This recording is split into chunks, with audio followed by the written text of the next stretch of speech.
In 1876, a flash flood roared through Arizona territory, swallowing everything in its path. A young mother and her baby were trapped in a wagon, seconds from drowning. A lone cowboy saw them disappearing into the churning water, and he did the unthinkable. He dove from his galloping horse straight into the flood. What happened next would change 3 lives forever. Stay with me until the end of this story and comment the city you're watching from so I can see how far this tale has traveled. The sky had been clear that morning. Clara Winslow remembered that with painful clarity, the way the sun had painted the red rocks gold, the way baby June had cooed at the hawks circling overhead, the way the wagon driver, old Tom Breslin, had whistled a cheerful tune as the wheels creaked along the dusty trail through Winding Creek Valley. She should have known better. Anyone who'd spent more than a season in Arizona territory knew that clear skies meant nothing. The storms could be 20 miles away, invisible beyond the mountains, and still send walls of water crashing through the dry arroyos without warning.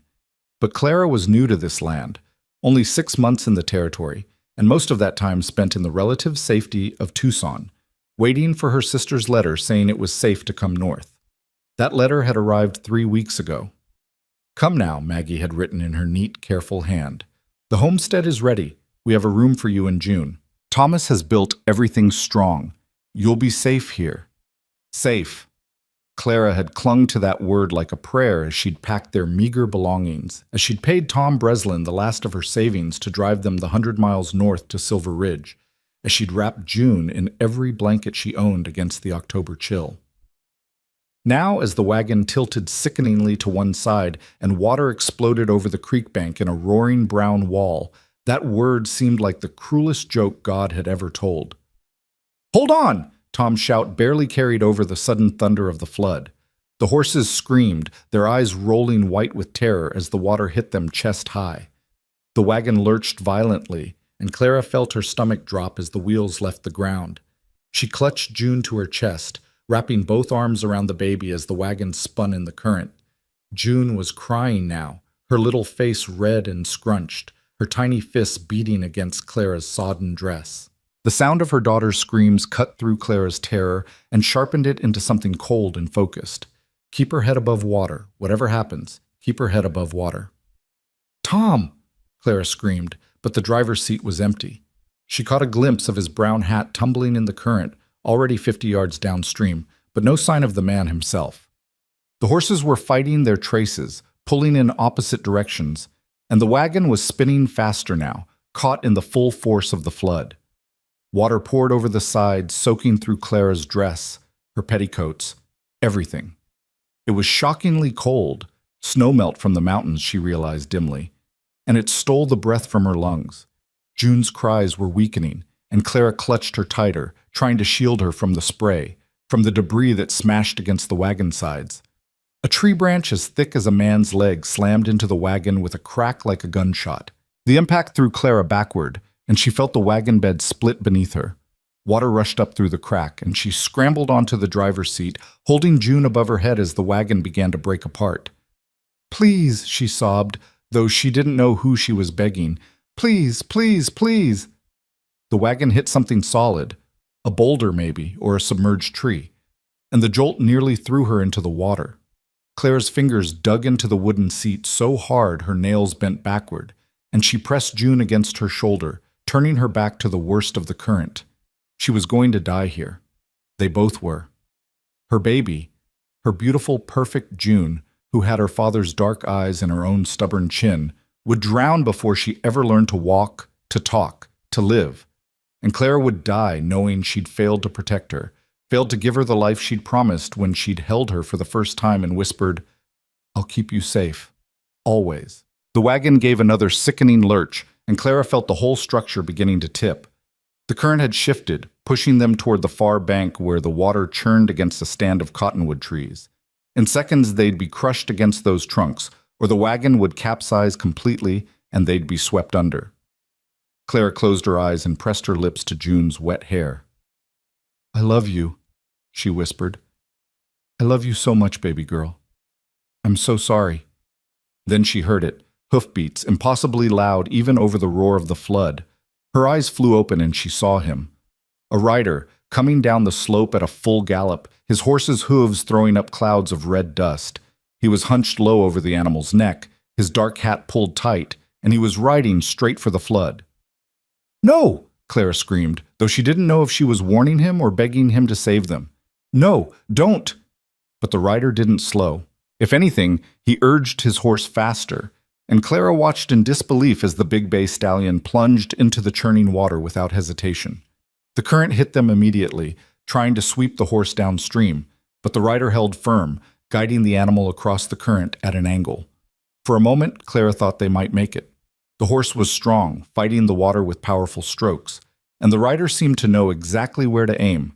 But then the wagon gave another violent spin, and Clara lost sight of them behind a spray of water and debris.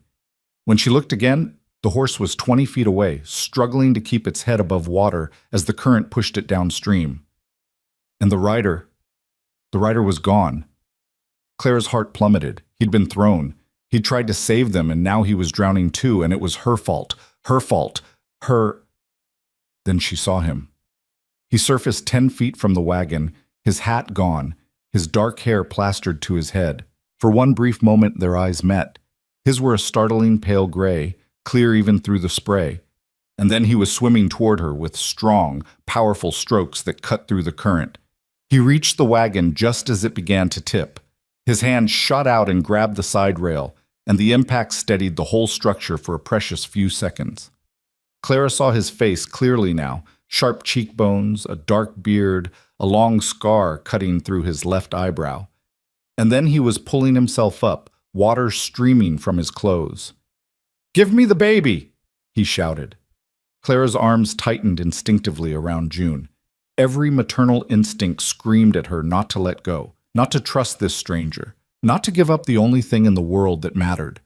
But the wagon was breaking apart beneath her feet. She could feel the boards splintering, could hear the nails shrieking as they pulled free. In seconds, there would be nothing left to hold on to. "Now!" the man shouted again, and he stretched out his arms. Clara looked at his face, at the determination in those gray eyes, at the way his jaw was set, at the strength in his shoulders as he braced himself against the wagon's rail. She looked at her baby, at June's terrified little face, at the way her daughter's fingers were tangled in the wet fabric of her dress. Then she made a choice. She lifted June, kissed her forehead one more time, and placed her in the stranger's arms. He took the baby with surprising gentleness, tucking her immediately inside his heavy canvas jacket and buttoning it closed so only her face showed. Then he grabbed Clara's wrist with his free hand. "We're going to jump," he said, and his voice was calm, steady, as if they were discussing the weather instead of staring death in the face. "On 3. Keep your legs together, keep your arms wrapped around me, and don't let go no matter what." "I can't swim," Clara gasped. Something that might have been a smile flickered across his face. "Good thing I can. 1. The wagon lurched again, and Clara felt the seat split completely beneath her. 2. She grabbed onto his shoulders, her fingers digging into the wet fabric of his shirt. 3. They jumped together, and the world exploded into cold and chaos. The current grabbed them immediately, trying to rip them apart. Clara felt her grip slipping, felt the water trying to tear her away from the man and the baby, but she held on with every ounce of strength she had. Her lungs burned. Her legs tangled in her skirts. Everything was brown water and roaring noise, and the terrible certainty that she'd made a mistake, that she should have held on to June herself, that her baby was going to die in a stranger's arms. Then her head broke the surface, and she gasped in a desperate breath. The man had one arm wrapped around her waist, holding her against his side, while his other arm cradled June against his chest. He was swimming with just his legs, powerful kicks that drove them across the current at an angle. "Don't fight it," he shouted. "Let the water carry us downstream. I'm aiming for that sandbar." Clara tried to see where he was pointing, but water kept washing over her face. She coughed, choked, and felt herself starting to panic. Her dress was so heavy, pulling her down, and her arms were shaking from exhaustion. "Look at me." The man's voice cut through her terror. "Eyes on me. Breathe when I tell you to breathe." She focused on his face, on those steady gray eyes. "Breathe," he commanded, and she gulped in air. A wave washed over them, and he held her tighter. When they surfaced again, he said, Breathe. She did. They continued like that, him shouting commands, her following them, and slowly the panic receded. She could see the sandbar now, a strip of pale brown 40 feet ahead. The man kicked harder, adjusting their angle, and Clara felt the current beginning to weaken as they moved into shallower water. Her foot touched bottom. Then her knees hit sand and the man was pulling her upright, supporting her as she struggled to stand in water that was only chest deep now. Together they waded toward the sandbar, fighting the current with every step. When they finally collapsed onto dry ground, Clara couldn't move. She lay on her side, coughing up water, her whole body shaking so hard her teeth rattled. Dimly, she was aware of the man moving beside her, of the sound of him unbuttoning his jacket, and then, "Mama?" The word, her daughter's voice, weak but alive, cut through everything else. Clara rolled onto her hands and knees and saw the man cradling June, checking her carefully, his big hands impossibly gentle as he made sure she was breathing, uninjured, whole. June was crying, but it was the strong, angry cry of a healthy baby who'd been frightened and soaked and wanted her mother right now. It was the most beautiful sound Clara had ever heard. "She's all right," the man said, and Clara heard the relief in his voice, cold and scared, but not hurt. "Here." He placed June in Clara's arms, and Clara clutched her daughter to her chest, sobbing so hard she couldn't breathe. She pressed her face against June's wet hair and just held her, feeling the baby's heart beating against her own, feeling the rise and fall of those tiny lungs, feeling the warmth of her breath. "Thank you," she gasped between sobs. "Thank you, thank you, thank you." "Save your breath," the man said quietly. He stood, looking back at the flood. The water was already starting to recede, dropping as quickly as it had risen, leaving a landscape of mud and destruction in its wake. Clara could see the shattered remains of the wagon hung up in the cottonwoods downstream, the horses nowhere in sight. Tom Breslin was gone. Everything she'd owned was gone. They were stranded in the middle of the Arizona wilderness with nothing but the clothes on their backs and the kindness of a stranger. The man whistled sharply, 2 long notes that carried over the rushing water. Clara watched in amazement as the big bay horse emerged from the far side of the flood, shaking itself like a dog. The animal picked its way carefully across the receding water and climbed onto the sandbar, immediately moving to its rider's side. "Good boy, Thunder," the man murmured, running his hand down the horse's neck. Then he turned to Clara. "Can you ride?" Clara looked at him blankly. Her brain felt slow, waterlogged. What? "Can you ride a horse?" he repeated patiently. "We need to get you and the baby somewhere warm and dry before nightfall.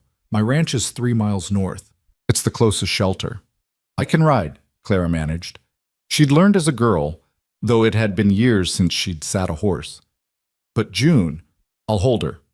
He held out his arms. "You'll ride in front. I'll ride behind and keep you both steady. We'll take it slow." Clara hesitated. The man seemed to read her thoughts because he said very gently, "Ma'am, I just pulled you out of a flood. If I meant you harm, I could have let you drown. My name's Rowan Hale. I've got a ranch 3 miles from here and an old man named Santos who'll feed you beans and lecture me for bringing you in soaked. You're safe. I give you my word." There was something in his eyes when he said it, a quiet certainty, a bone-deep honor. That made Clara believe him. She nodded slowly and let him take June again. Getting onto the horse was harder than she'd expected. Her legs were shaking, her dress weighed 100 pounds, and she could barely pull herself into the saddle. Rowan had to help her, his hands impersonal and steady as he lifted her up. Then he mounted behind her in one smooth motion, settling June in the crook of his left arm while his right arm went around Clara's waist to hold the reins. "Lean back against me," he said. "I've got you both." Clara was too exhausted to argue. She let herself sag back against his chest, felt the solid warmth of him behind her, and closed her eyes as Thunder began to walk. The ride to the ranch passed in a blur. Clara kept drifting in and out of awareness. One moment she was conscious of the horse's movement beneath her. The next she was slipping into darkness. Every time she started to fall, Rowan's arm tightened around her waist, holding her in place. "Stay with me," he murmured once, his voice close to her ear. "Just a little further." She tried. She focused on June's breathing, on the feel of Rowan's heartbeat steady against her back. On the way, the afternoon sun was finally breaking through the clouds. She focused on staying alive.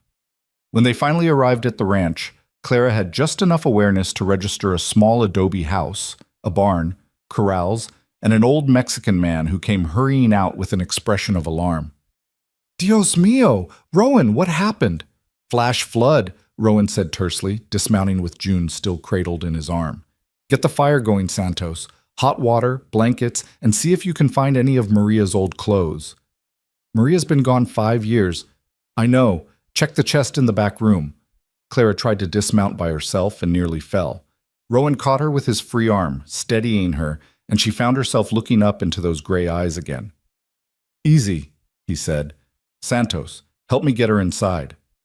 The old man hurried over, and together they half-carried Clara into the house. The interior was simple.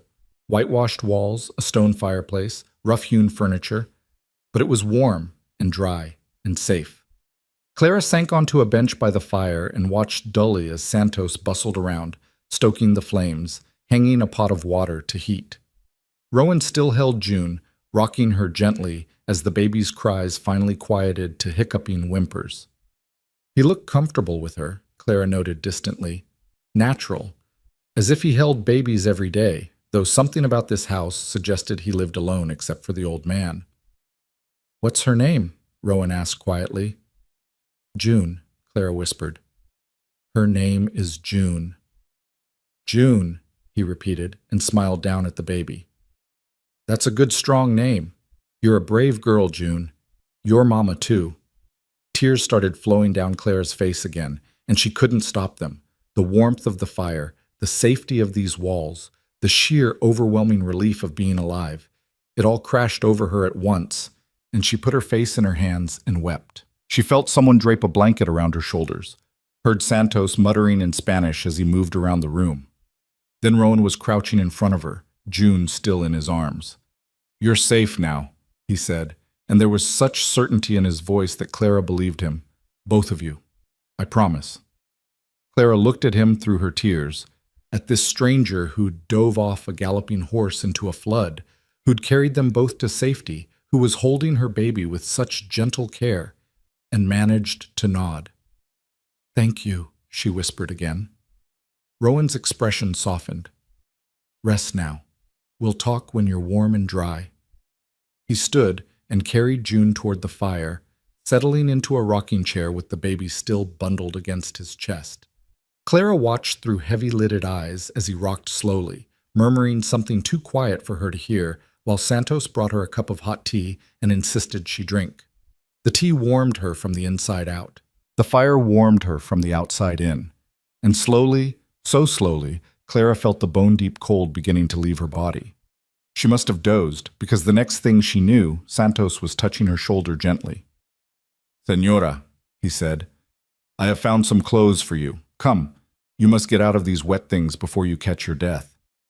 Clara followed him in a daze to a small bedroom, where he'd laid out a simple dress, stockings, and a shawl. The clothes smelled of cedar and dust, as if they'd been packed away for years, but they were dry and clean. I will stay with the little one, Santos assured her. Take your time. Clara changed quickly, her fingers clumsy on the buttons. The dress was too large. She'd lost weight in the months since Daniel had died, and she'd never been a big woman to begin with. But the shawl helped, and the dry clothes felt like heaven. When she emerged, she found Santos holding June while Rowan had disappeared. The old man smiled at her. Better, see? You have color in your face now. Sit, sit. I have made soup. Clara sank back onto the bench and accepted the bowl he offered. The soup was simple, beans and salt pork and peppers, but it was hot and savory, and she hadn't realized how hungry she was until the first spoonful hit her stomach.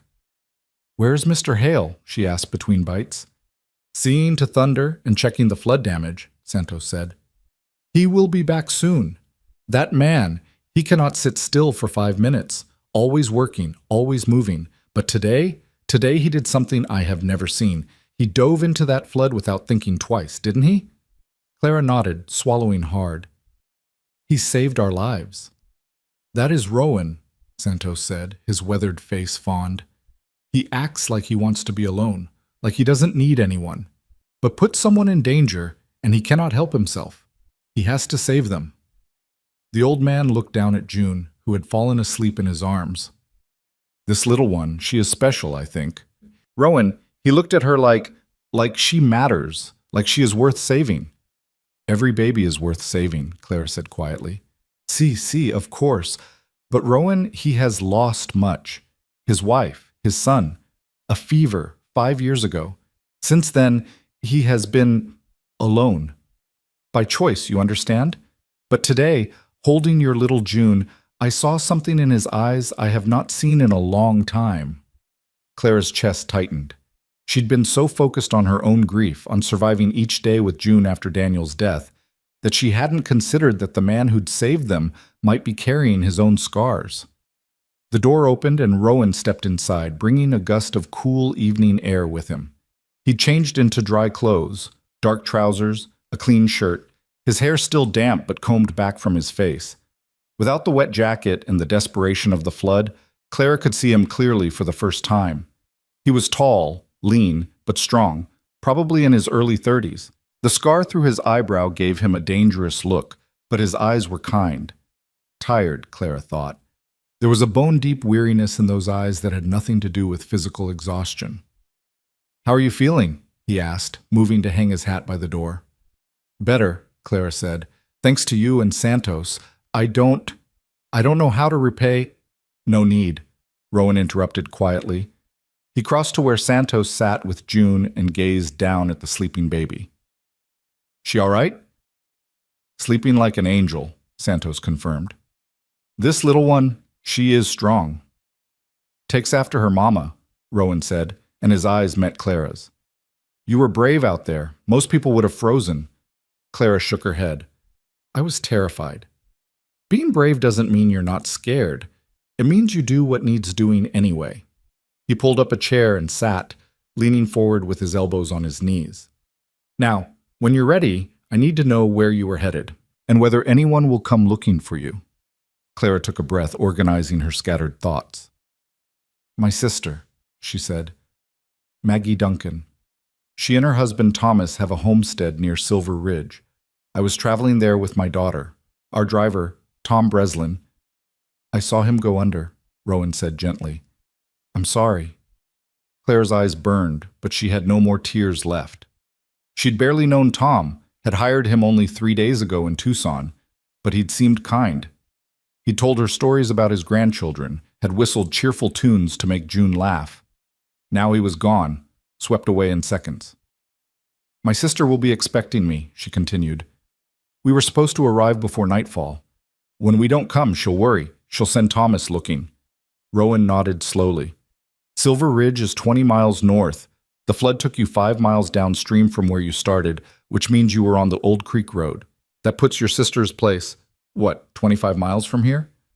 "I don't know," Clara admitted. "I'm not familiar with the area." "I am," Santos interjected. "The Duncan homestead. It is northwest of here, perhaps 24 miles. A day's ride, if you know the way." "Tomorrow," Rowan decided. "Soon as it's light, I'll take you to your sister's. Tonight you rest. Build up your strength. You've had a hell of a day." Clara wanted to protest, to say she couldn't impose any further, but the truth was she could barely keep her eyes open. The warmth of the fire, the food in her belly, the sheer relief of being safe. It was pulling her under like a tide. "Thank you," she whispered, "for everything." Rowan stood and took June carefully from Santos, cradling her with practiced ease. "Come on," he said to Clara. "I'll show you where you'll sleep." Clara followed him down a short hallway to a small bedroom. The bed was simple, a wooden frame, a cornhusk mattress, quilts piled high, but it looked like paradise. Rowan laid June carefully in the center of the bed, tucking blankets around her to keep her from rolling. "Santos will bring you anything else you need," he said. "Water, food, extra blankets. You just rest." He turned to leave, but Clara caught his sleeve. "Mr. Hale," she said, "why did you do it? Why did you risk your life for strangers?" Rowan was quiet for a long moment, his eyes distant. When he finally spoke, his voice was rough. "Because I couldn't save them," he said. "My wife and son. I couldn't save them when the fever came. So when I saw you and your daughter in that water, he stopped, cleared his throat. I had to try. Clara's heart broke for him. She wanted to say something, anything that might ease the pain in his eyes. But what words existed for that kind of loss? You did save us, she said finally. You saved June. You gave her a future. Rowan looked at the sleeping baby, and something soft crossed his face. Get some rest, Mrs. Winslow. Tomorrow's a long ride. He left, closing the door quietly behind him, and Clara crawled onto the bed beside her daughter. She curled around June's small body, one hand resting protectively on the baby's chest, feeling the steady rise and fall of breath. They were alive. Against all odds, they were alive. Outside, she could hear the murmur of men's voices as Rowan and Santos talked by the fire. The sound was comforting, as was the crackle of flames and the distant sound of horses in the corral. For the first time since Daniel had died, Clara felt something other than grief and fear. She felt gratitude, hope, the sense that maybe, just maybe, she and June would be all right. She closed her eyes and let sleep take her. But she didn't know, couldn't know, that the flood had washed them into more than just Rowan Hale's life. It had washed them into the middle of a range war, into the path of a ruthless man who wanted her sister's land and would use Clara's presence to get it. The flood hadn't been the end of their troubles. It had only been the beginning. Clara woke to the sound of a baby crying and sunlight streaming through a gap in the curtains. For a moment, she couldn't remember where she was. The unfamiliar room, the rough wool blanket, the smell of wood smoke and coffee. Then it all came rushing back. The flood, the wagon. Rowan Hale diving into the water. She sat up quickly, reaching for June, who was red-faced and wailing. The baby's diaper was soaked through, and Clara's heart sank as she realized she had nothing. No spare clothes, no diapers, no supplies at all. Everything had been in the wagon.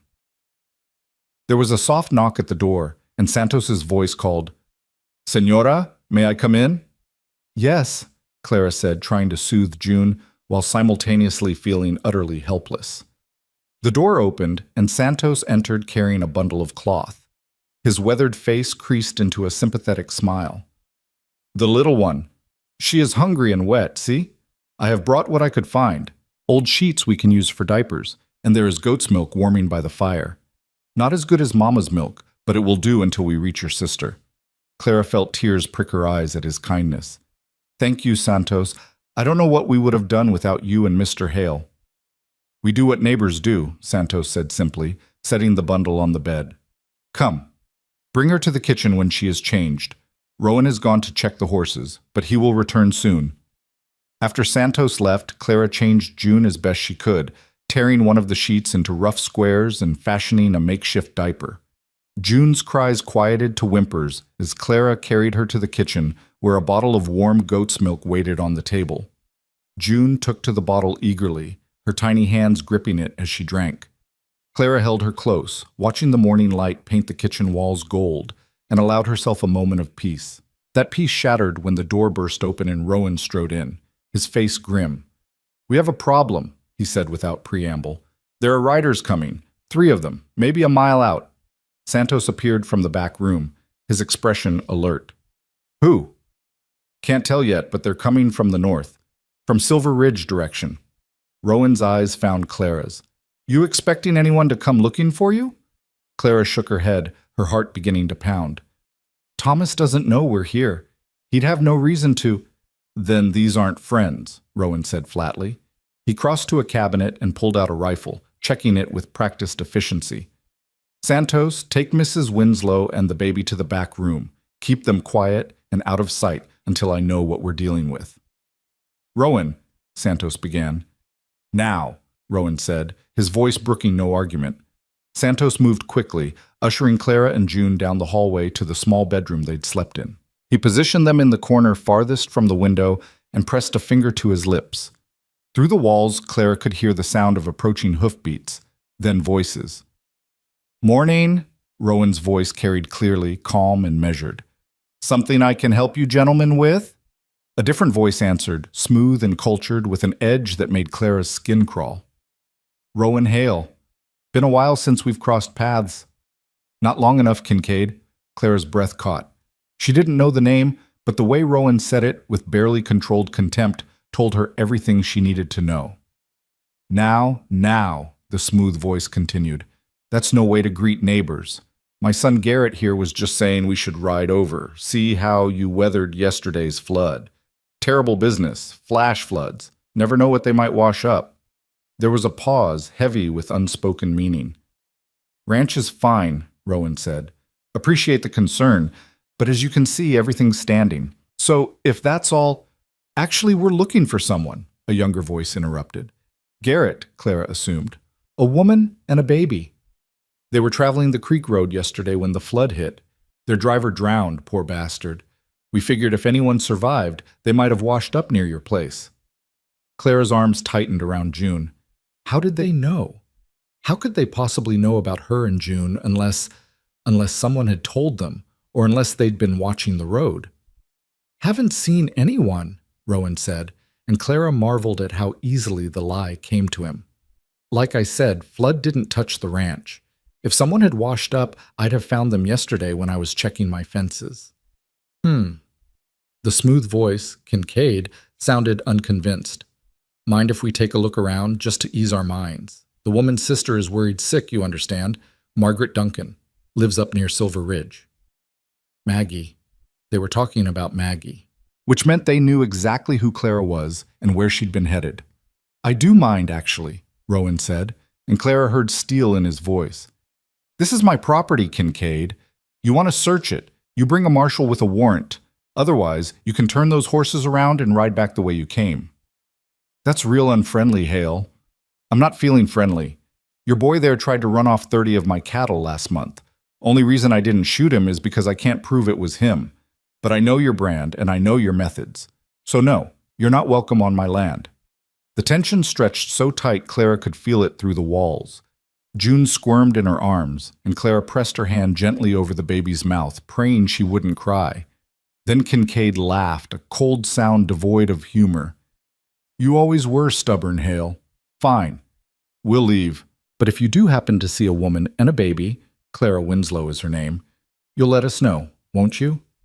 Her sister's awful worried, and you know how dangerous it is for a woman alone in this territory, all kinds of trouble she could run into. I'll keep that in mind, Rowan said flatly.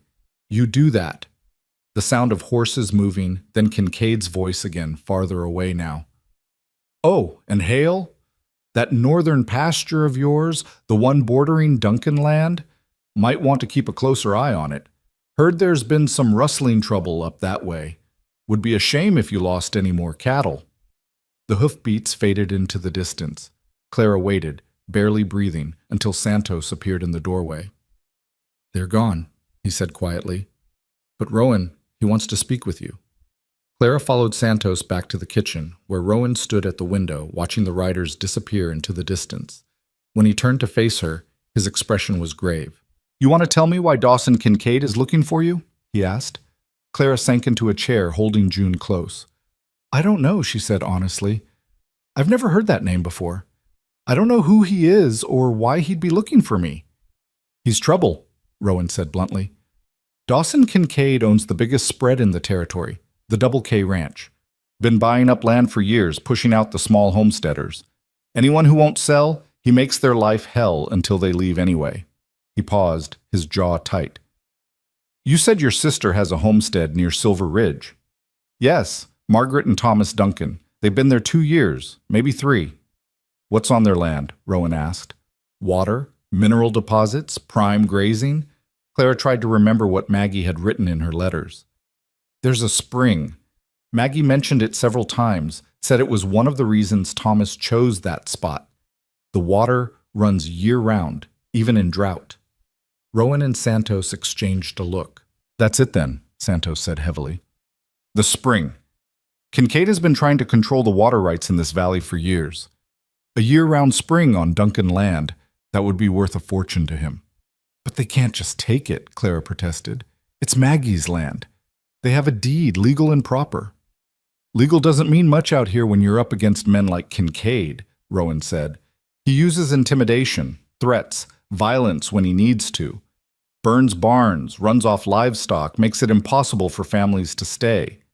His eyes met Clara's. And if he knows you're here, if he knows you're traveling to your sister's place, he'll use you as leverage. Clara felt cold all over. Use me how? To pressure your sister into selling, or to draw her and her husband out where he can get at them. Rowan moved away from the window, his expression thoughtful.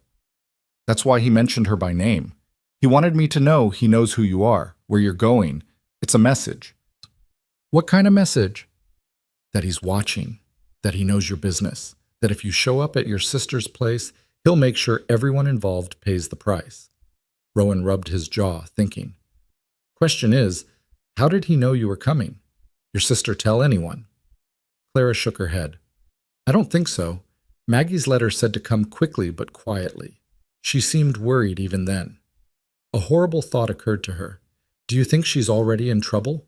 That Kincaid has already threatened them? Probably, Santos said gently. If the spring is as valuable as you say, he would have been pressuring them for months, maybe years. Clara looked down at June, who had fallen back asleep in her arms, blissfully unaware of the danger surrounding them. She'd thought the flood was the worst thing that could happen. She'd been wrong. What do I do? She whispered. Rowan was quiet for a long moment, his gray eyes distant. Finally, he said, You stay here. At least for a few days, until I can ride to Silver Ridge and talk to your sister. Find out what the situation is, what kind of pressure Kincaid's been applying, then we'll figure out the safest way to get you there. I can't ask you to do that, Clara said immediately. You've already done so much. You're not asking, I'm offering. Rowan's voice was firm. Kincaid and I have history. He tried to push me off my land 5 years ago, right after... He stopped, swallowed. Right after I lost my family. Thought I'd be easy pickings. He was wrong. I've been a thorn in his side ever since, and he knows if he pushes me too hard, I'll push back harder. Your sister doesn't have that kind of protection. You would do this for strangers? Clara asked. Rowan looked at June, and his expression softened. You're not strangers anymore, he said quietly. Soon as I pulled you out of that water, you became my responsibility. I don't walk away from my responsibilities. Santos nodded approvingly. This is good. I will go with you to Silver Ridge. 2 riders are better than 1, and the Duncans, they should know they have friends. No, Rowan said. You stay here with Mrs. Winslow and June. If Kincaid sends someone back while I'm gone, I want you here. Santos opened his mouth to argue, then closed it again, nodding reluctantly. See, you are right. But you be careful, Rowan. Kincaid, he is not above ambush. I know, Rowan turned to Clara. I'll leave at first light tomorrow. Should be back by nightfall, maybe sooner if the ride goes smooth. Santos will take care of you in June. You need anything, you ask him. And if anyone else comes around, we hide, Clara finished. I understand. Good. Rowan grabbed his hat from the peg by the door. I'm going to check the northern fence line. Make sure Kincaid's threat about rustlers wasn't just talk. Santos, keep the rifle close. He left without another word, and Clara watched through the window as he saddled Thunder and rode out. There was something about the way he sat a horse, easy and natural but alert, always watching, that spoke of a man who'd learned to be cautious the hard way. He is a good man, Santos said, following her gaze. Stubborn, too proud, sometimes too quick to take on other people's troubles. But good, through and through. He said he lost his family, Clara said quietly. 5 years ago. Santos's weathered face grew sad. See, Maria and their son, Christopher. The boy, he was only 3 years old. Fever swept through the valley that winter, killed a dozen people. Rowan, he tried everything. Rode through a blizzard to fetch the doctor, stayed up for days nursing them. But the fever, it was too strong. He shook his head. When they died, something in Rowan died too. He stopped going to town, stopped talking to neighbors, just worked his ranch and kept to himself. Until yesterday, when he dove into that flood without thinking.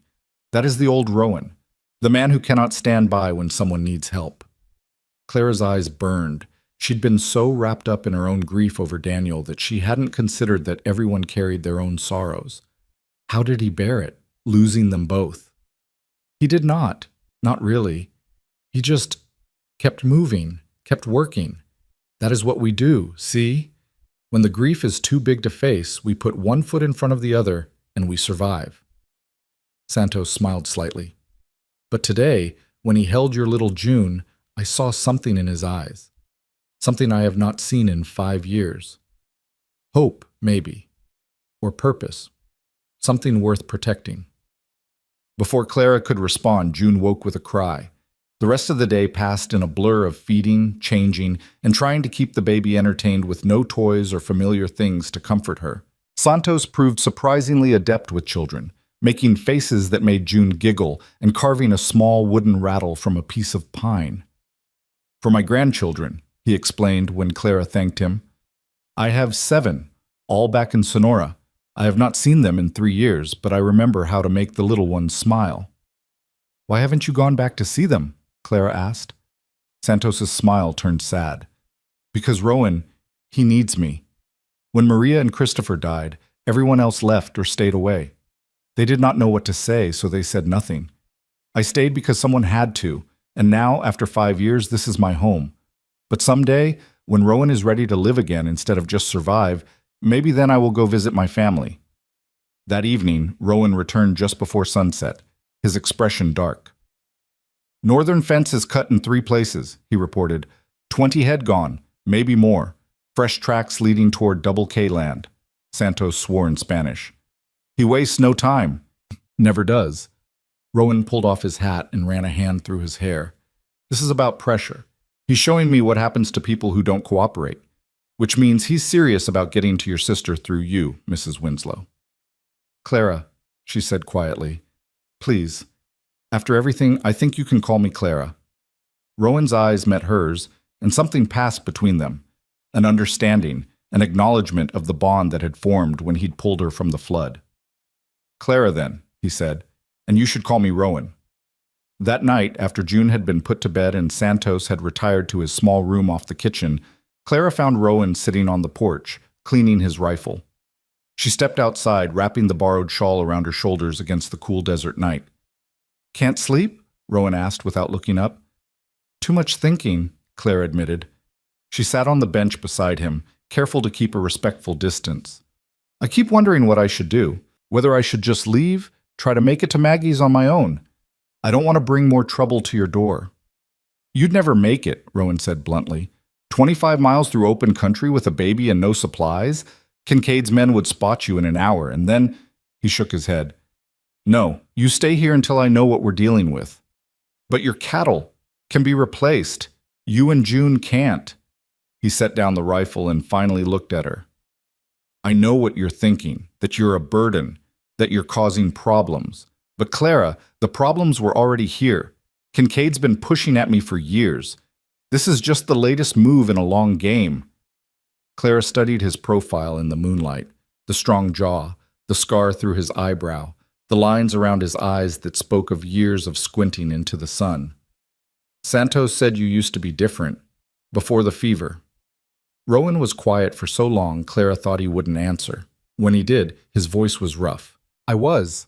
I smiled more, talked more, believed the world was mostly good and people were mostly decent. He laughed without humor. Maria used to say I was too trusting, that I saw the best in everyone. She was the cautious one, the one who watched for danger. After she died, I realized she'd been right all along. The world isn't kind. People will take everything you love if you're not careful.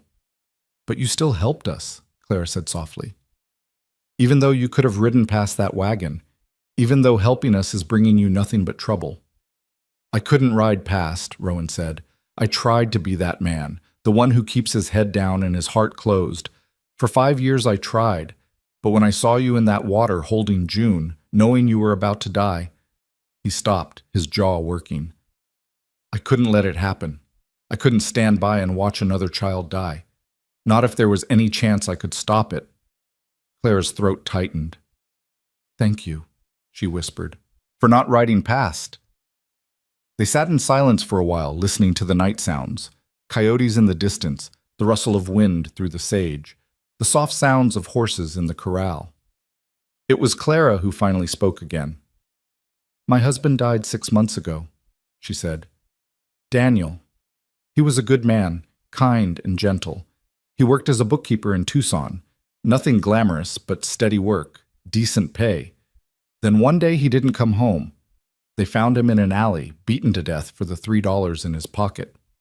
She felt the familiar grief rise in her chest, but it was duller now, worn smooth by time.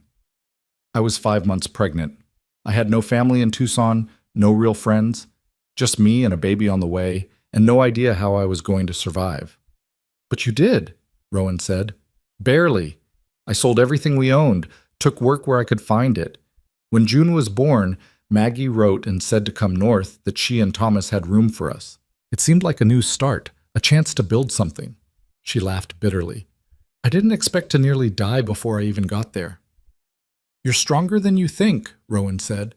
Most people would have given up in that wagon. Let the water take them. But you fought. You held on to June, and you fought. I had to. She's all I have left. I know the feeling, Rowan said quietly. Then, as if realizing he'd revealed too much, he stood. It's late. You should get some rest. Tomorrow's going to be a long day. Clara stood too, but before she went inside, she touched his arm. Rowan? For what it's worth, I think Maria was wrong. The world does have good people in it. You proved that. She didn't wait for his response, just slipped inside and closed the door quietly behind her. But through the window, she saw him standing on the porch for a long time, staring out at the darkness, and she wondered what he was thinking.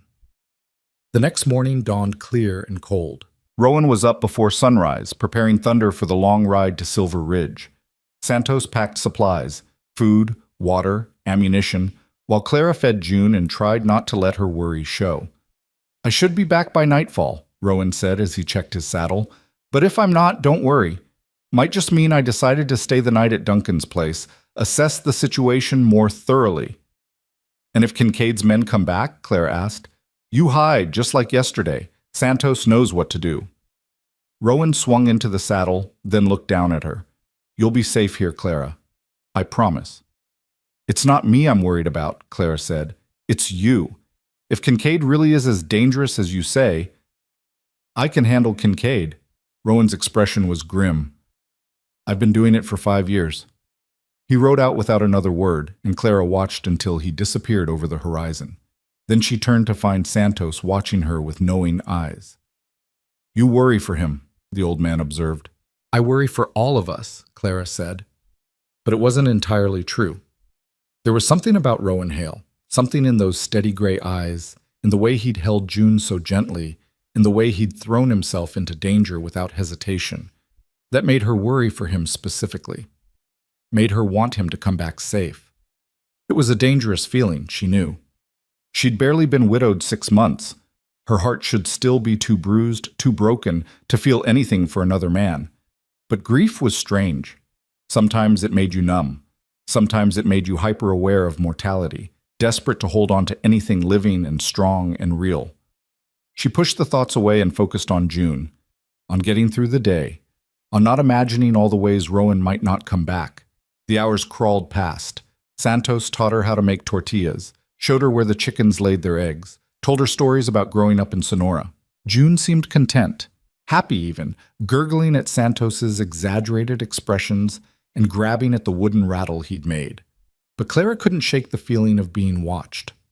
Several times she caught herself going to the window, scanning the horizon for riders. Once she thought she saw dust in the distance, but it dissipated before forming into anything definite. You have good instincts, Santos said when he caught her looking. In this country, paranoia keeps you alive. As the sun began its descent toward the western mountains, Clara's worry intensified. Rowan had said he'd be back by nightfall. The light was fading, and there was still no sign of him.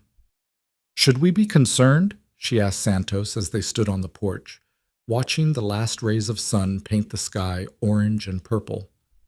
Not yet, Santos said, but his hand rested on the rifle leaning against the porch rail. Give him another hour. The Duncans, maybe this convinced him to stay, to wait until morning to ride back. It's safer that way. But they both knew that if Rowan had decided to stay, he would have sent word somehow, would have at least tried to let them know not to worry. Full darkness fell, and still no Rowan. Santos lit the lamps, checked the rifle, barred the door. "We wait," he said firmly. "If he is not back by morning, I will go look for him. But tonight, we stay alert." Clara barely slept. Every sound made her start. The wind rattling the shutters, a coyote's howl, the horses shifting in the corral. She held June close, trying to draw comfort from her daughter's warmth, and prayed to a God she wasn't sure was listening that Rowan Hale would ride back over that horizon come morning. Just before dawn, she finally dozed off, exhausted. She woke to Santos shaking her shoulder. "Clara," he said urgently, "someone is coming." She bolted upright, her heart pounding. "Is it—" "I do not know." "One rider, coming fast." "Get June and go to the back room, now." Clara scooped up her daughter and ran. Through the walls she heard the thunder of hoofbeats, heard them slow and stop outside the house. Heard Santos call out, "Who comes?" Then, like a prayer answered, Rowan's voice. "It's me, Santos. Open up." Clara nearly collapsed with relief. She heard the door open, heard Santos exclaim in Spanish, heard Rowan's weary voice responding. When she emerged from the back room, she found Rowan in the kitchen, his face haggard, dried blood on his sleeve. "What happened?" Santos demanded, already reaching for bandages. "Ambush," Rowan said shortly. "They were waiting on the road about 5 miles from Duncan's place. 4 of them, maybe 5. I managed to get past, but not before one of them got a shot off. Grazed my arm. Nothing serious." "Who?" Clara asked, though she already knew. "Kincaid's men." Rowan's jaw was tight. "They weren't trying to kill me, just slow me down, warn me off. But I made it to your sister's place, Clara, and I talked to Thomas Duncan. He confirmed what we suspected. Kincaid's been pressuring them hard for months, trying to buy their land, threatening them when they refuse. Last week he told them he knew you were coming, that if they didn't sell, he'd make sure you never made it to their homestead alive." Clara felt ice in her veins. "He threatened June?" "He threatened all of you. Said accidents happen all the time in this territory. Floods, fires, raids. Said it would be a shame if something happened to their sister and her baby." Rowan's eyes were hard. "Thomas wanted to come back with me, bring you and June there anyway, but I convinced him that's exactly what Kincaid wants. He wants you together in one place where he can apply maximum pressure." "So what do we do?" Clara whispered.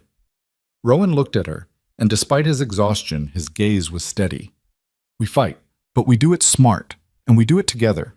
Your sister's not alone anymore. She's got Thomas, she's got you, and now she's got me and Santos. Kincaid wants a war, we'll give him one. But on our terms, not his." Santos grinned fiercely. "Now you sound like the old Rowan, the one who would not back down from a fight." "I've backed down from too many fights," Rowan said quietly. "Time to stop running." He looked at June, asleep in Clara's arms, and something shifted in his expression, something protective and determined. Time to stand and fight. Clara spent the next 3 days learning what it meant to live under the shadow of a threat. Santos taught her how to load the spare rifle, how to bar the doors properly, how to keep watch without being seen from a distance. Rowan rode out each morning to check his fences and look for signs of Kincaid's men, always returning before nightfall with a grim expression that told Clara the pressure was building. On the 4th morning, a rider appeared on the horizon carrying a white flag. Santos spotted him first and called Rowan in from the corral. They watched together as the rider approached slowly, one hand raised to show he meant no harm. "That's one of Duncan's hands," Rowan said, his hand relaxing on his rifle. "Name's Cooper. Good man." The rider pulled up 20 yards from the house, his young face tight with worry. "Mr. Hale, Mrs. Winslow, if you're in there, you need to hear this." Clara stepped onto the porch, June in her arms. "I'm here. What's happened?" Cooper's eyes widened slightly at the sight of her, then his expression grew urgent. "It's your sister, ma'am. There was a fire last night. Someone torched the workshop where Mr. Duncan does his carpentry. He managed to put it out before it spread to the house, but—" He swallowed hard. "Mrs. Duncan, she's asking for you. Says she needs to see you're safe, needs to know you and the baby are all right. She's beside herself with worry." Clara's heart clenched. "Is Maggie hurt? Is she—" "She's fine physically, but she's scared, ma'am. Real scared. Mr. Duncan too, though he won't show it. They want you to come home, say they can protect you better if you're all together." "That's exactly what Kincaid wants," Rowan said flatly. "Get them all in one place, make them desperate enough to sell." "I know that, sir," Cooper said. "Mr. Duncan knows it too. But Mrs. Duncan, she says she won't sell, won't give in, but she needs to see her sister. Needs to know Mrs. Winslow is alive." He looked at Clara, his young face earnest. "She's been crying for 3 days straight, ma'am, ever since Mr. Hale came and told them about the flood. She thinks you're dead, thinks she's going to find your body washed up somewhere downstream." Clara felt torn in two. Every instinct screamed at her to go to Maggie, to comfort her sister, to let her see that June was safe. But Rowan was right. Going to the Duncan homestead now would be walking straight into Kincaid's trap. "Tell my sister I'm safe," Clara said, her voice shaking. "Tell her June is healthy and happy, and we're being protected by good people. Tell her," her voice broke, "tell her I love her, and I'll come as soon as it's safe." Cooper nodded slowly.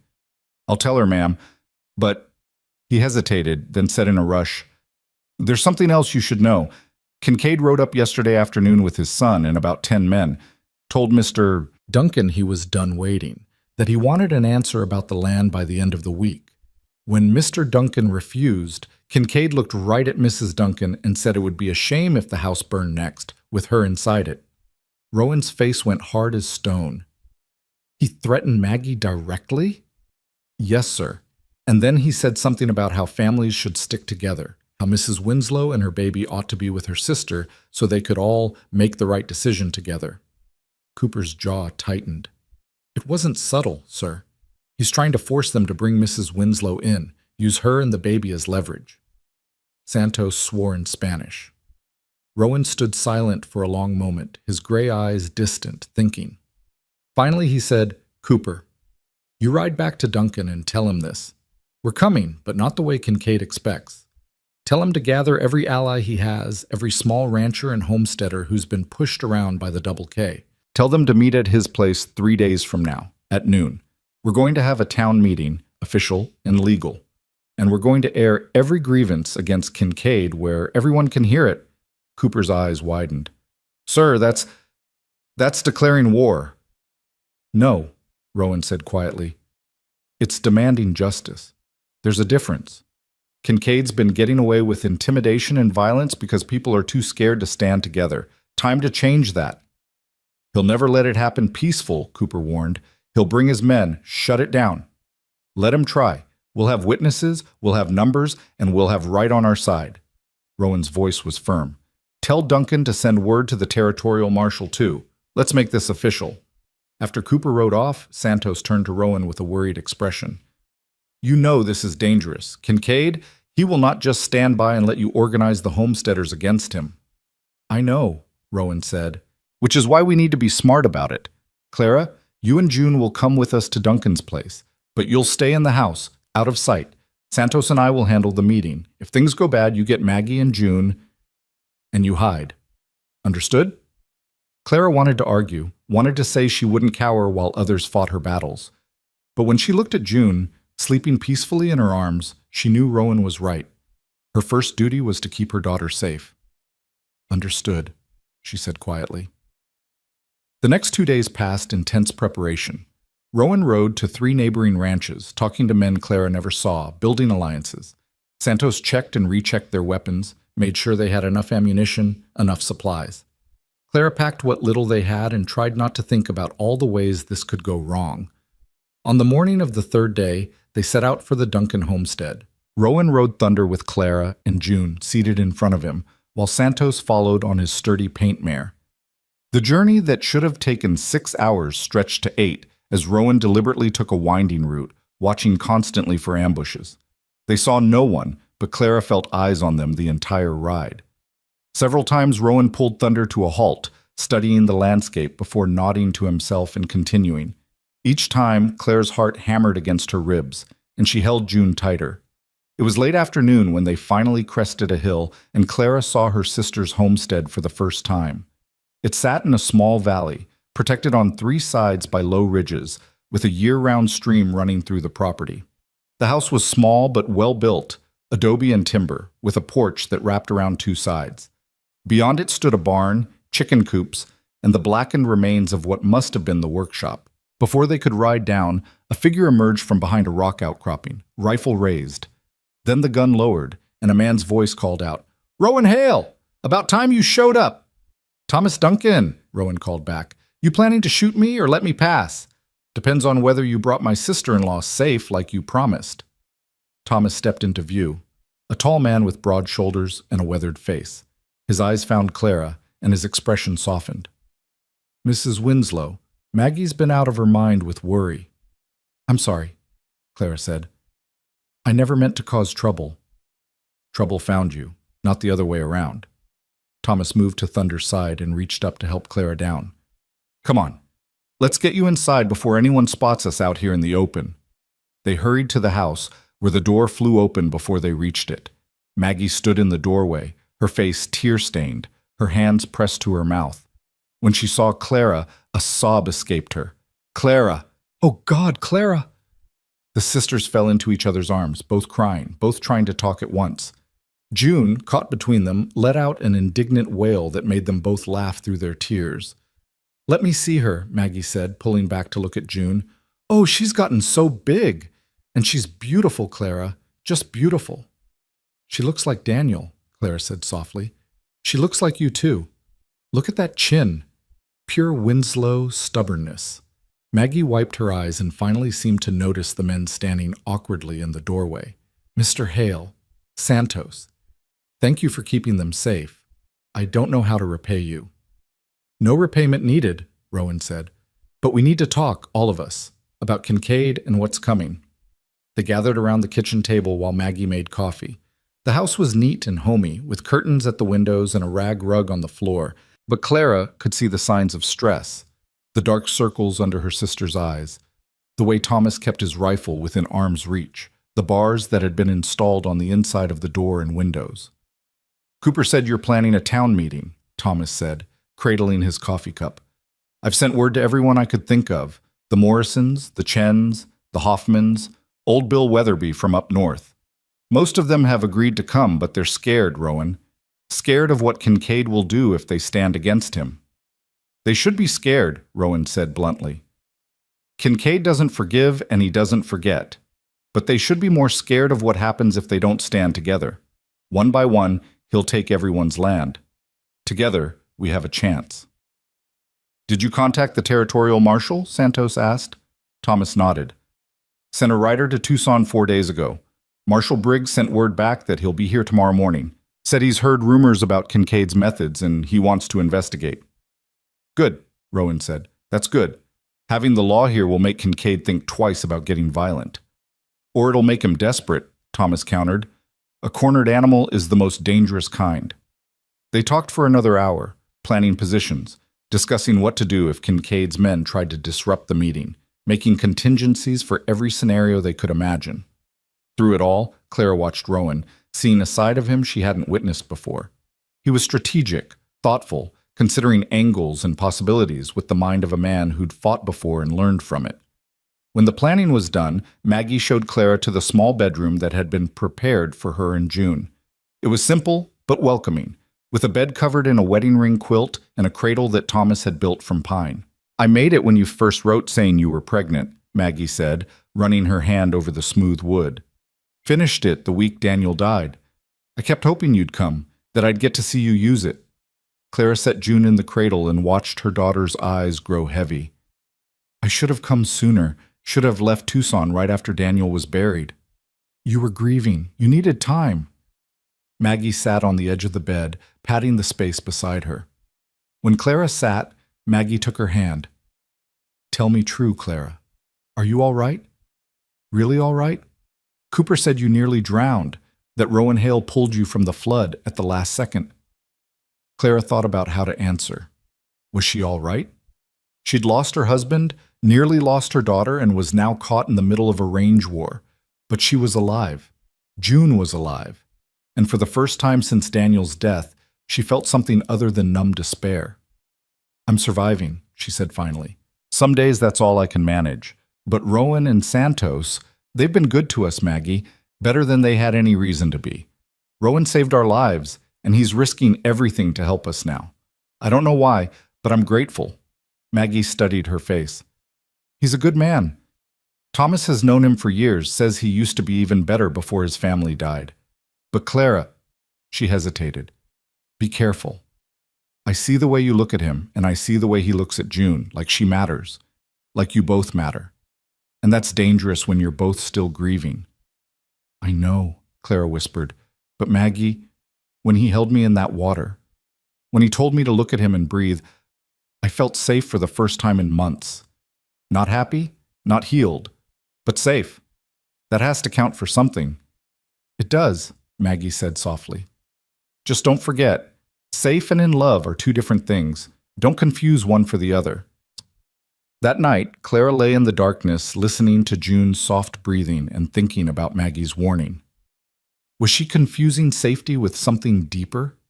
Did it matter when tomorrow might bring violence and chaos? She didn't know. All she knew was that when Rowan had looked at her before going to bed down in the barn with Santos and Thomas, his gray eyes had held something she recognized. Not love, not yet, but the possibility of it. The first green shoots of something that might grow, given time and care and the right conditions. If they survived tomorrow, maybe she'd let herself explore that possibility. If they survived. The next morning dawned hot and clear. By 10 o'clock, wagons and riders had begun arriving at the Duncan homestead. Clara watched from the window as families gathered, weathered men and sun-hardened women, children playing in the dust, everyone looking nervous but determined.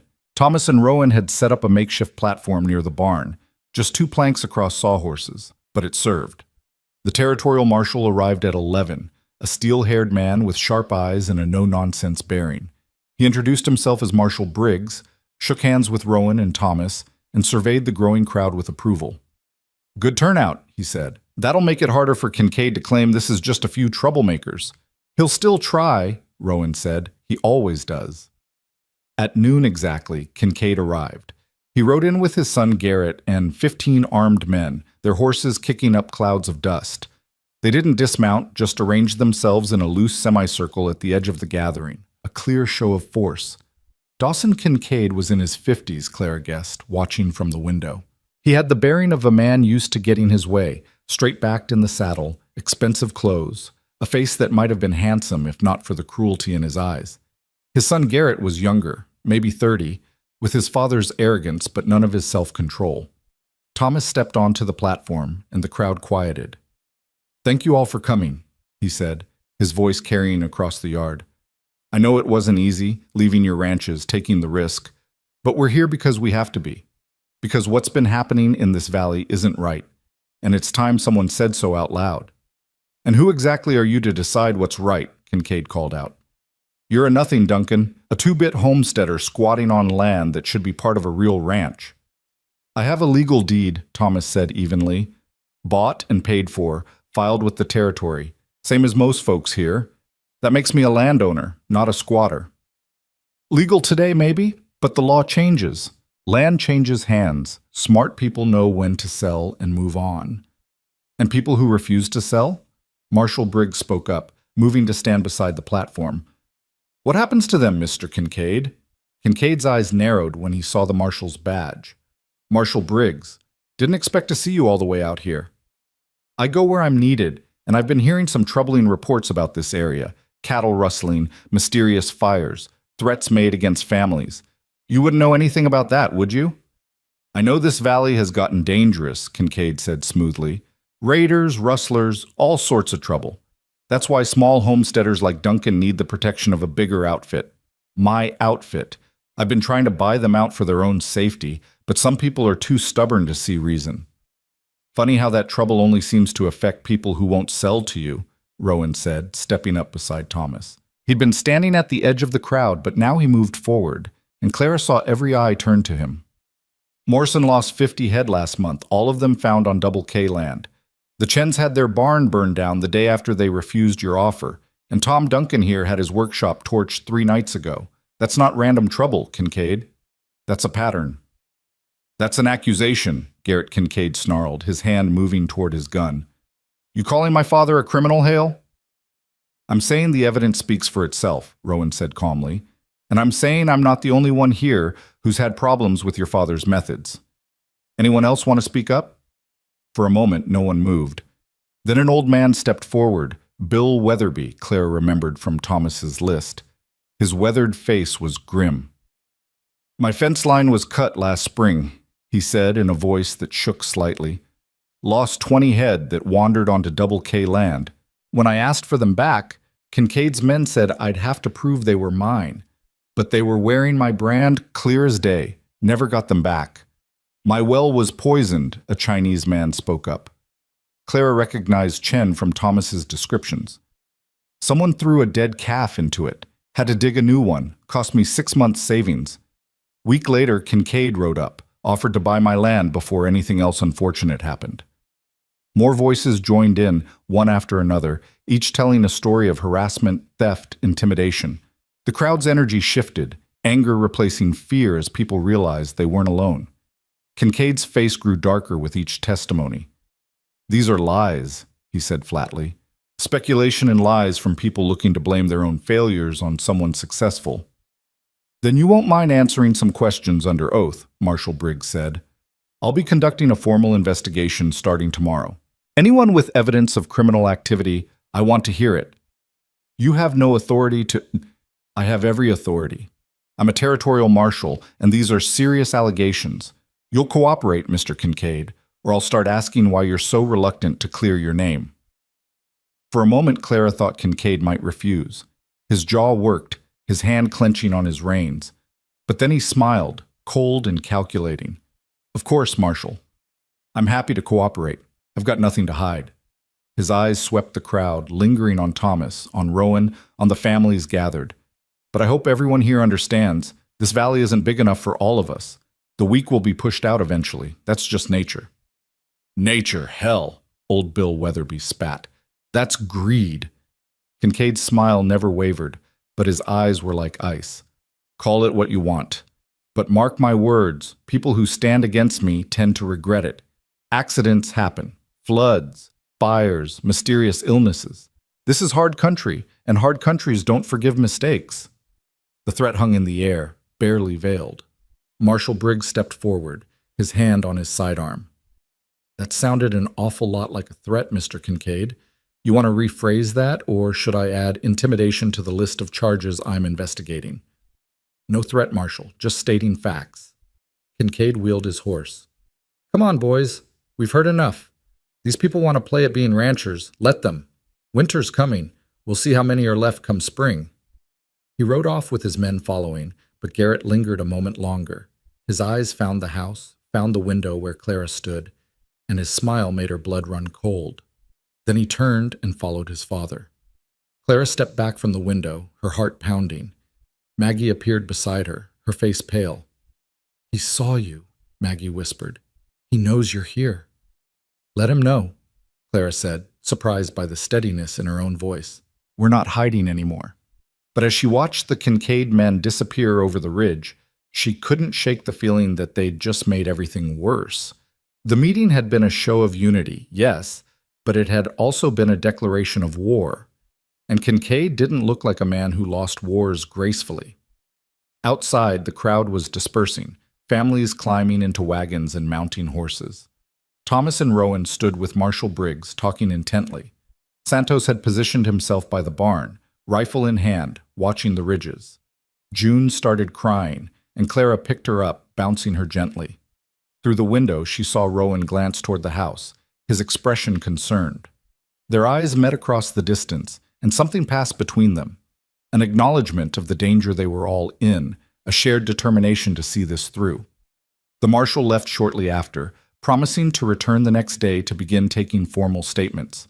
The neighboring families followed until only the Morrisons remained, talking quietly with Thomas about establishing a night watch system. Clara was nursing June when she heard the commotion outside. Voices raised, someone shouting. She rushed to the window and saw Santos pointing toward the north ridge, where a column of smoke was rising into the clear sky.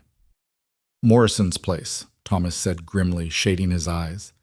That's got to be at least 5 miles from here. We can see it because it's a big fire. Morrison turned white. My house. My family.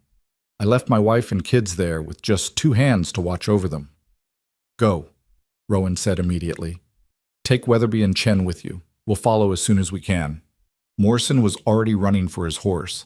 The other men scrambled to mount up, and within minutes they were thundering away across the valley. Thomas started for his own horse, but Rowan caught his arm. Wait, think about this. Kincaid leaves here, and 20 minutes later Morrison's place is burning? That's too convenient. You think it's a trap, Thomas said slowly. I think it's a distraction. Rowan's eyes scanned the ridges surrounding the homestead. He wants us to leave this place undefended, wants to draw us away so his men can do what they really came here for. Which is... Rowan looked at the house, where Clara stood in the window with June. To take Clara and the baby, to give him the leverage he needs to force your hand. As if summoned by his words, riders appeared on 3 sides of the homestead. Not 15 this time, at least 30, maybe more, converging from different directions. They'd been waiting in concealment, Clara realized with horror. Waiting for the other families to leave, waiting for the perfect moment to strike. Into the house, Thomas shouted. Everyone inside, now! Santos was already moving, running for the porch. Rowan followed, turning to fire a warning shot over the approaching riders' heads. The shot echoed across the valley, but the riders kept coming. Clara grabbed June and ran from the window just as the first bullet shattered the glass.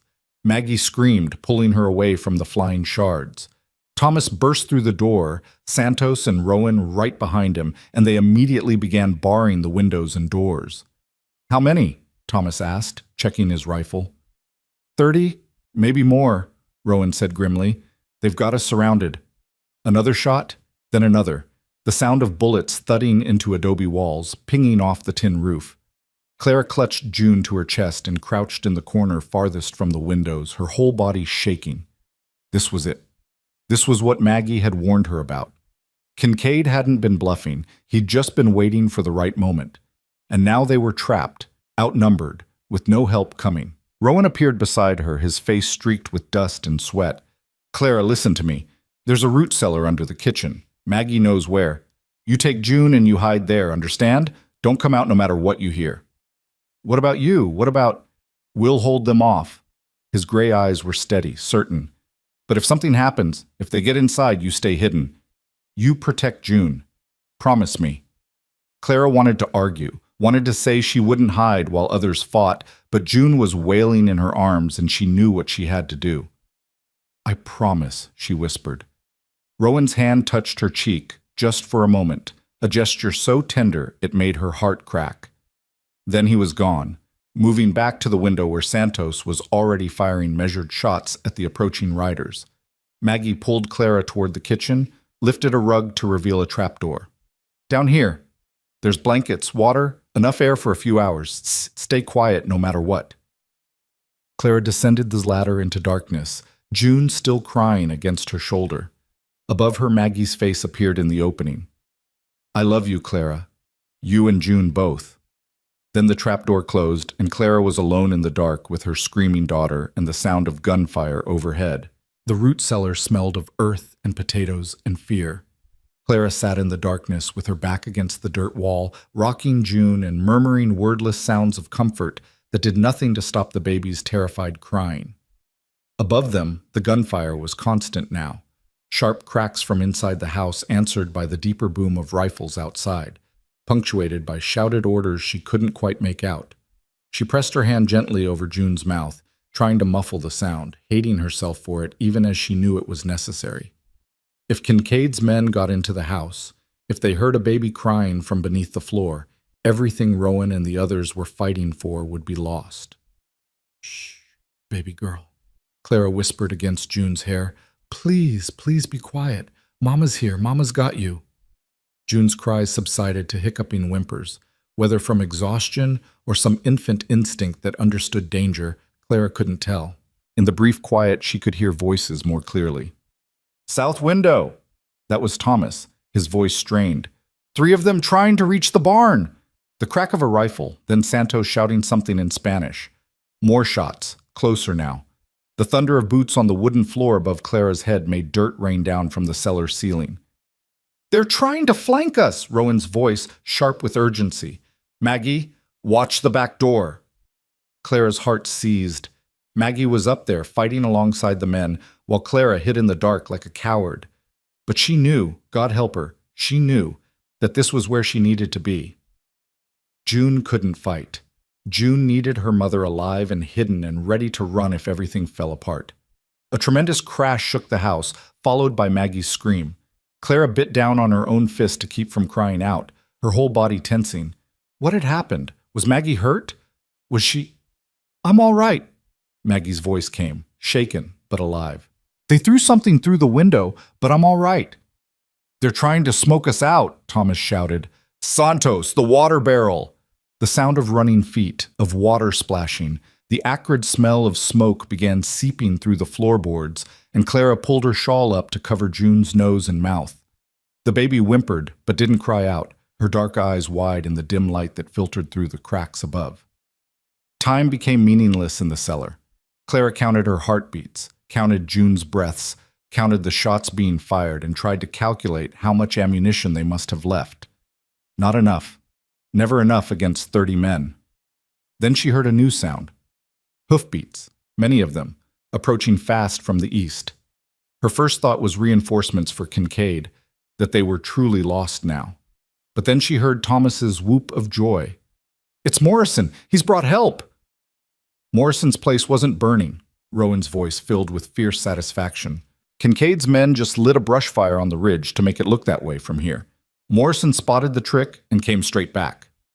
The gunfire intensified, but it had changed character.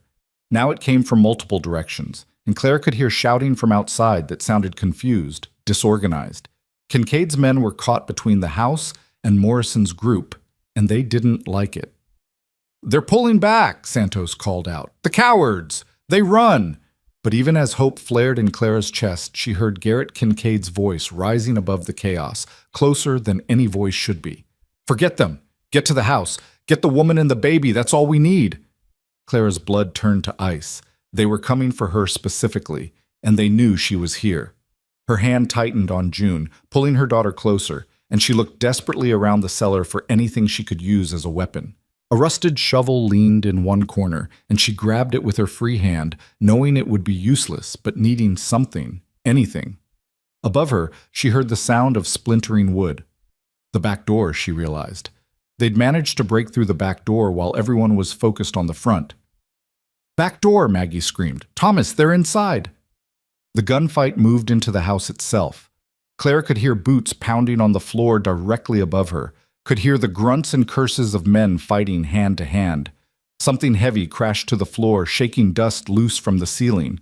June started crying again, louder this time, and Clara knew with sick certainty that they would hear her. The trapdoor shook as someone stepped on the rug above it. Clara pressed herself into the corner, holding the shovel in one trembling hand and June in the other, and prayed harder than she'd ever prayed in her life. Check under that rug, Garrett's voice so close. She's got to be here somewhere. Garrett! Rowan's shout, followed by the sound of a fist connecting with flesh. You want her, you go through me first. They were fighting directly above the trapdoor now. Clara could hear every impact, every grunt of pain. She heard Rowan curse, heard the thud of a body hitting the floor. Then Garrett's voice again, breathless and enraged. You're done, Hale. This valley's done. My father's going to burn every homestead to the ground, and there's nothing you can do to... His words cut off with a choking sound. Clara heard a scuffle, then Rowan's voice, low and deadly. You tell your father this. He comes near Clara or that baby again, I'll kill him myself. You understand me? I don't care about consequences. I don't care about the law. He touches them. He dies. You're a dead man, Garrett wheezed. You're all dead. Maybe, but you first. A thump, the sound of someone being shoved hard. Now get out of here before I change my mind about letting you live. Boots stumbling toward the door. Then Thomas's voice calling from outside. They're retreating, all of them heading back toward Double K land. The shooting stopped. In the sudden quiet, Clara could hear her own ragged breathing, could hear June's whimpers subsiding to exhausted hiccups. She didn't move, didn't dare believe it was over, until she heard Rowan's voice directly above her. Clara, it's safe now. You can come up. The trapdoor lifted and light flooded the cellar. Rowan's face appeared in the opening, streaked with blood and soot, a cut above his left eye bleeding freely. But he was alive, and the look on his face when he saw her and June was worth every moment of terror in that dark hole. "Thank God," he breathed. He reached down, and Clara took his hand, letting him pull her up with June clutched to her chest. When she emerged into the kitchen, she saw the devastation: broken windows, bullet holes in the walls, the back door hanging off its hinges. Maggie sat at the table with a bloody cloth pressed to her arm, while Santos and Thomas checked the perimeter with rifles still at the ready. "Maggie!" Clara rushed to her sister. "You're hurt!" "Just a graze," Maggie said, though her face was pale. "Bullet caught my arm when I was reloading. I've had worse." "No, you haven't," Thomas said, coming back inside. His face was grim as he knelt beside his wife. "That needs proper doctoring, Maggie. It needs a bandage and some whiskey, and I'll be fine." Maggie's voice was firm, but her hand shook as she pressed the cloth tighter. "We all need to focus on what comes next. Kincaid's men ran, but they'll regroup. They'll come back with more men, more guns." "Maybe not," Rowan said. He crossed to the broken window and looked out at the yard. Morrison's men captured 3 of Kincaid's hands. One of them's already talking, saying Garrett ordered the attack directly. That's enough for Marshal Briggs to arrest him. Maybe arrest Dawson, too, if we can prove he gave the orders. "Will it stick?" Thomas asked. "Or will they lawyer their way out of it like they always do?" "Depends on how many people are willing to testify." Rowan turned back to face them, and Clara saw something new in his eyes. Not just determination, but hope. That meeting this morning, it changed something. People stood up. They spoke out. That's harder to silence than a few isolated complaints. Santos appeared in the doorway, dragging one of Kincaid's captured men by the collar. The man's face was bloody, his eyes darting nervously between the people in the kitchen. "This one, he says he has information," Santos announced. "Says he will trade it for his freedom." "No deals," Thomas said flatly. "He attacked my home, threatened my family." "Wait," Rowan held up a hand. "What kind of information?" The captured man swallowed hard. "I know where Garrett is planning to go. He's got a backup plan, see? If the attack on this place failed, he was supposed to head to town and grab the Territorial Records Office. Steal the land deeds for every homestead in the valley. Without those deeds, you can't prove ownership. Kincaid figures he can claim all the land as abandoned." Clara felt sick. Can he do that? Can he just steal the deeds? "If he destroys them and there's no copies, it becomes a legal nightmare," Rowan said. "Could tie up the courts for years.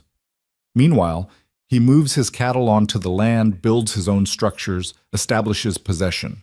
By the time it gets sorted out, the small ranchers will be broke and scattered." "We have to stop him," Maggie said, trying to stand. She swayed, and Thomas caught her. "You're not going anywhere," Thomas said firmly. "Santos, you and I will ride for town. Warn them what's coming." "No." Rowan's voice cut through the discussion. "Santos stays here to protect the women. You and I ride for town, but we split up. You take the direct route, raise the alarm, get as many armed men as you can. I'll take the ridge trail. It's faster if you know it. I can get there first, get to the records office before Garrett does." "That's a hard ride alone," Thomas warned. "And if Garrett's got men with him, then I deal with them." Rowan checked his rifle, his movements methodical. "Clara, I need you to write something for me. Quick as you can." Clara found paper and pencil amid the chaos and sat at the table. "What do you need?" "A statement. Everything that's happened since the flood. How you got here. What Kincaid's men have done. What you heard Garrett say today. Sign it and date it. If something happens to me, that's evidence for the marshal." "Nothing's going to happen to you," Clara said, but her hand shook as she wrote. Rowan moved to check his saddlebags, and Maggie caught Clara's eye, tilting her head meaningfully toward him. Clara understood. She finished the statement, signed it, and followed Rowan out to where Thunder waited by the corral. "Rowan," she said quietly, "you don't have to do this. Thomas and Santos could—" "Thomas needs to stay with Maggie, make sure she gets proper medical attention. And Santos needs to stay here in case any of Kincaid's men double back." Rowan tightened Thunder's girth, not looking at her. "This is my choice, Clara. I'm making it." "Why?" The word burst out of her. Why are you risking everything for people you barely know? For my sister's land? For her fight?" Rowan's spot distilled on the saddle. For a long moment he didn't answer. Then he turned to face her, and his gray eyes held something raw and painful. "You want the truth? I'm not doing it for the land or even for your sister." His voice was rough. "I'm doing it because when I pulled you and June out of that water, something in me woke up. Something I thought died with Maria and Christopher. I started caring again. Started feeling like maybe life was worth fighting for instead of just surviving." He took a breath. "And I'm doing it because if Garrett Kincaid gets those deeds, he wins. He gets everything. Your sister's land, the spring, control of the valley, and you and June? You'll have nowhere safe to go. I can't let that happen." Clara stepped closer, close enough to see the cuts and bruises on his face, the exhaustion in his eyes. "Then come back," she said fiercely. "You fight, you stop Garrett, and you come back. Because June needs you, and—" She stopped, surprised by the tears on her cheeks. "And I need you." Rowan's hand came up to cup her face, his thumb brushing away her tears. "I'll come back," he said. "I promise." Then he kissed her. It was brief, just a brush of lips, but it felt like a vow. When he pulled back and swung into the saddle, Clara saw the determination in his face and believed him. He would come back. He had to. She stood watching as he rode out, Thunder's hooves throwing up dust as they disappeared over the ridge. Thomas left minutes later by the main road, and then it was just Clara, Maggie, Santos, and the 3 captured Kincaid men tied up in the barn.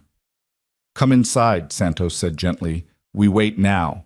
We prepare in case they come back, and we wait." The next hours were agony. Santos positioned himself at the front window with his rifle, watching the approaches. Maggie finally allowed Clara to properly clean and bandage her wound, though she insisted it was nothing serious. The captured men sat sullenly in the barn, guarded by the promise that if they made trouble, Santos would shoot them without hesitation. June slept through it all, exhausted by the day's chaos, and Clara envied her daughter's innocent oblivion. She tried to keep busy, cleaning up broken glass, boarding over shattered windows, salvaging what she could of the damage.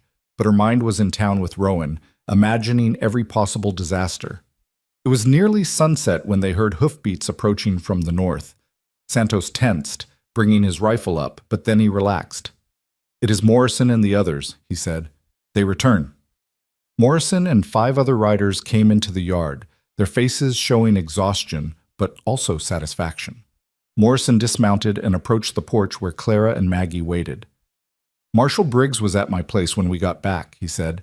"The fire was just brush burning on the ridge like Rowan figured. We told him what happened here and he's gathering a posse. Says this is attempted murder, arson, assault, enough charges to put Garrett Kincaid away for 20 years. "Did Rowan make it to town?" Clara asked, unable to keep the fear from her voice. Morrison's expression grew troubled. "Don't know, ma'am. Thomas arrived about an hour ago, said Rowan took the ridge trail, but nobody's seen him come in yet, and we've been there since then." Clara's heart sank. The ridge trail was faster, Morrison had said. Rowan should have arrived before Thomas. If he wasn't there yet— "The ridge trail has ambush points," Santos said quietly. "If Garrett suspected someone might try to beat him to town, he might have left men to watch that route." "We need to go after him," Clara said immediately. "No." Santos's voice was firm. "You stay here where you are safe. I will go, and I will find him." "Santos, you can't." "I can, and I will. That boy, he saved my life 5 years ago when I had nowhere to go and everyone thought I was too old to be useful. I will not abandon him now." Santos checked his rifle and moved toward his horse. "Morrison, you and your men stay here. Protect the women. I will bring Rowan back, or I will not come back at all." He rode out before anyone could argue further, and Clara felt a new fear settle in her chest. Now both men she'd come to care about were in danger, and she was stuck here helpless, waiting. Maggie touched her arm. "They'll be all right. Both of them. They're tough, and they're smart." "You don't know that," Clara whispered. "No," Maggie admitted, "but I have to believe it. We both do. Because the alternative is—" She didn't finish, but she didn't need to. Clara knew what the alternative was. She'd already lost one man she loved. Losing 2 more might break her entirely. Night fell, and still no word. Morrison's men took turns standing watch while the others rested in the barn. Inside the house, Maggie finally fell into an exhausted sleep, her bandaged arm cradled against her chest. Clara sat at the kitchen table with June on her lap, watching the darkness through the window and trying not to imagine all the terrible possibilities. It was near midnight when she heard it. A single horse, moving fast, coming from the direction of town. Clara was on her feet instantly, June clutched to her chest. Morrison appeared from the barn, rifle ready. The rider burst into the yard, and in the moonlight Clara recognized Thomas. He dismounted before his horse had fully stopped, his face urgent. "Where's Maggie?" he demanded. "Inside, sleeping. Thomas, what happened? Did you find—" "Rowan made it to town," Thomas said, and Clara nearly collapsed with relief. "But barely. Garrett had 2 men waiting on the ridge trail. They ambushed him, shot thunder out from under him. Rowan killed one and wounded the other, then ran the last 3 miles to town on foot." "Is he—" Clara couldn't finish the question. "He's alive. Beat up pretty bad, took a bullet through his shoulder, but alive. He got to the records office just as Garrett was trying to break in. They fought in the street, Rowan half dead on his feet and Garrett with 6 men backing him up. But the townspeople came out, saw what was happening. Hardware store owner brought a shotgun, blacksmith brought a hammer, even the preacher came out with his Bible and his righteousness." Thomas grinned despite the gravity of the situation. Garrett backed down when he realized the whole town was against him. Marshal Briggs arrested him on the spot. "And Rowan?" Clara asked. "Where is he now?" "Doctor's place, getting stitched up. He sent me to tell you he kept his promise. He came back. Santos is with him. They'll both be here by morning if the doctor clears Rowan to ride." Clara sank into a chair, shaking with relief. June stirred in her arms but didn't wake. Thomas knelt beside her, his face kind. "He's going to be all right, Clara. And because of what he did tonight, we have evidence. We have witnesses. We have Garrett in custody and charges pending against Dawson. This isn't over, but we're finally winning." That night, Clara dreamed of floods and gunfire and gray eyes that promised safety. She woke at dawn to find Maggie already up, moving stiffly but determinedly around the kitchen making coffee. Through the window, Clara could see Morrison's men preparing to leave, their job done. "Any sign of them?" Clara asked. Maggie shook her head. "Not yet, but Thomas said by morning, and it's barely past dawn. Give them time." Time crawled by. Clara fed June, changed her, walked circles around the small house with her daughter on her hip. Every sound made her jump, every shadow made her look up hopefully. Maggie watched with sympathetic eyes but said nothing. It was mid-morning when Santos finally appeared on the horizon, riding his paint mare with a second horse trailing behind. As they got closer, Clara saw Rowan slumped in the second saddle, his left arm in a makeshift sling, his face pale beneath several days' worth of beard. Clara handed June to Maggie and ran out to meet them. Santos pulled up first, dismounting with a groan. "He insisted on coming," Santos said tiredly. "The doctor, he said to rest for 3 days minimum. But Rowan, he said he made a promise." Rowan dismounted carefully, favoring his wounded shoulder.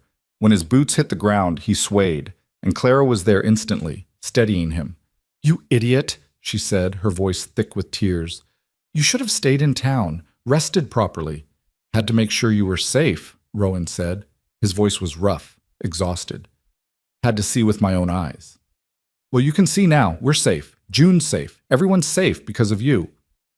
Clara looked up at his bruised face, at the bandage visible beneath his torn shirt, at the exhaustion in his eyes. "Now come inside before you fall down." She guided him into the house, Santos following with their saddlebags. Maggie took one look at Rowan and immediately began heating water for tea, pulling out bandages for a proper dressing change.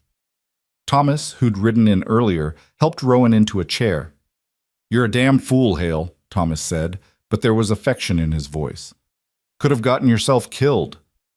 "Worth it," Rowan said simply. His eyes found Clara's across the kitchen. "All worth it." The next few days passed in a strange limbo.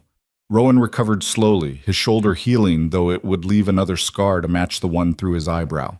Marshal Briggs came and went, taking statements, building his case.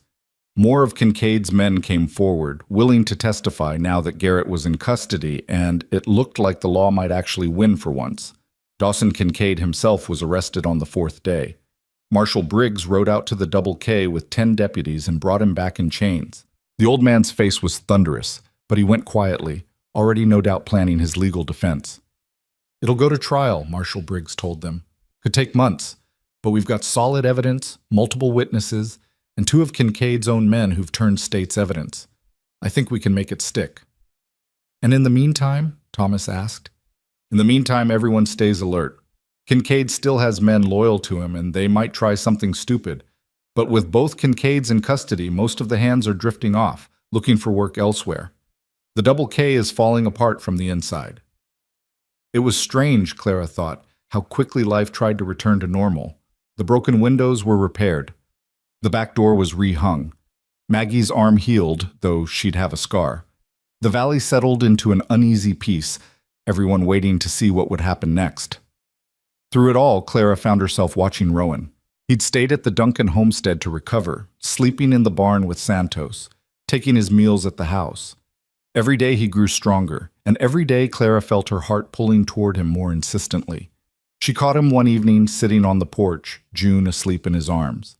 He'd taken to holding the baby whenever Clara would let him, rocking her gently and humming tuneless songs. The sight of this scarred, dangerous man cradling her daughter with such tenderness never failed to make Clara's throat tight.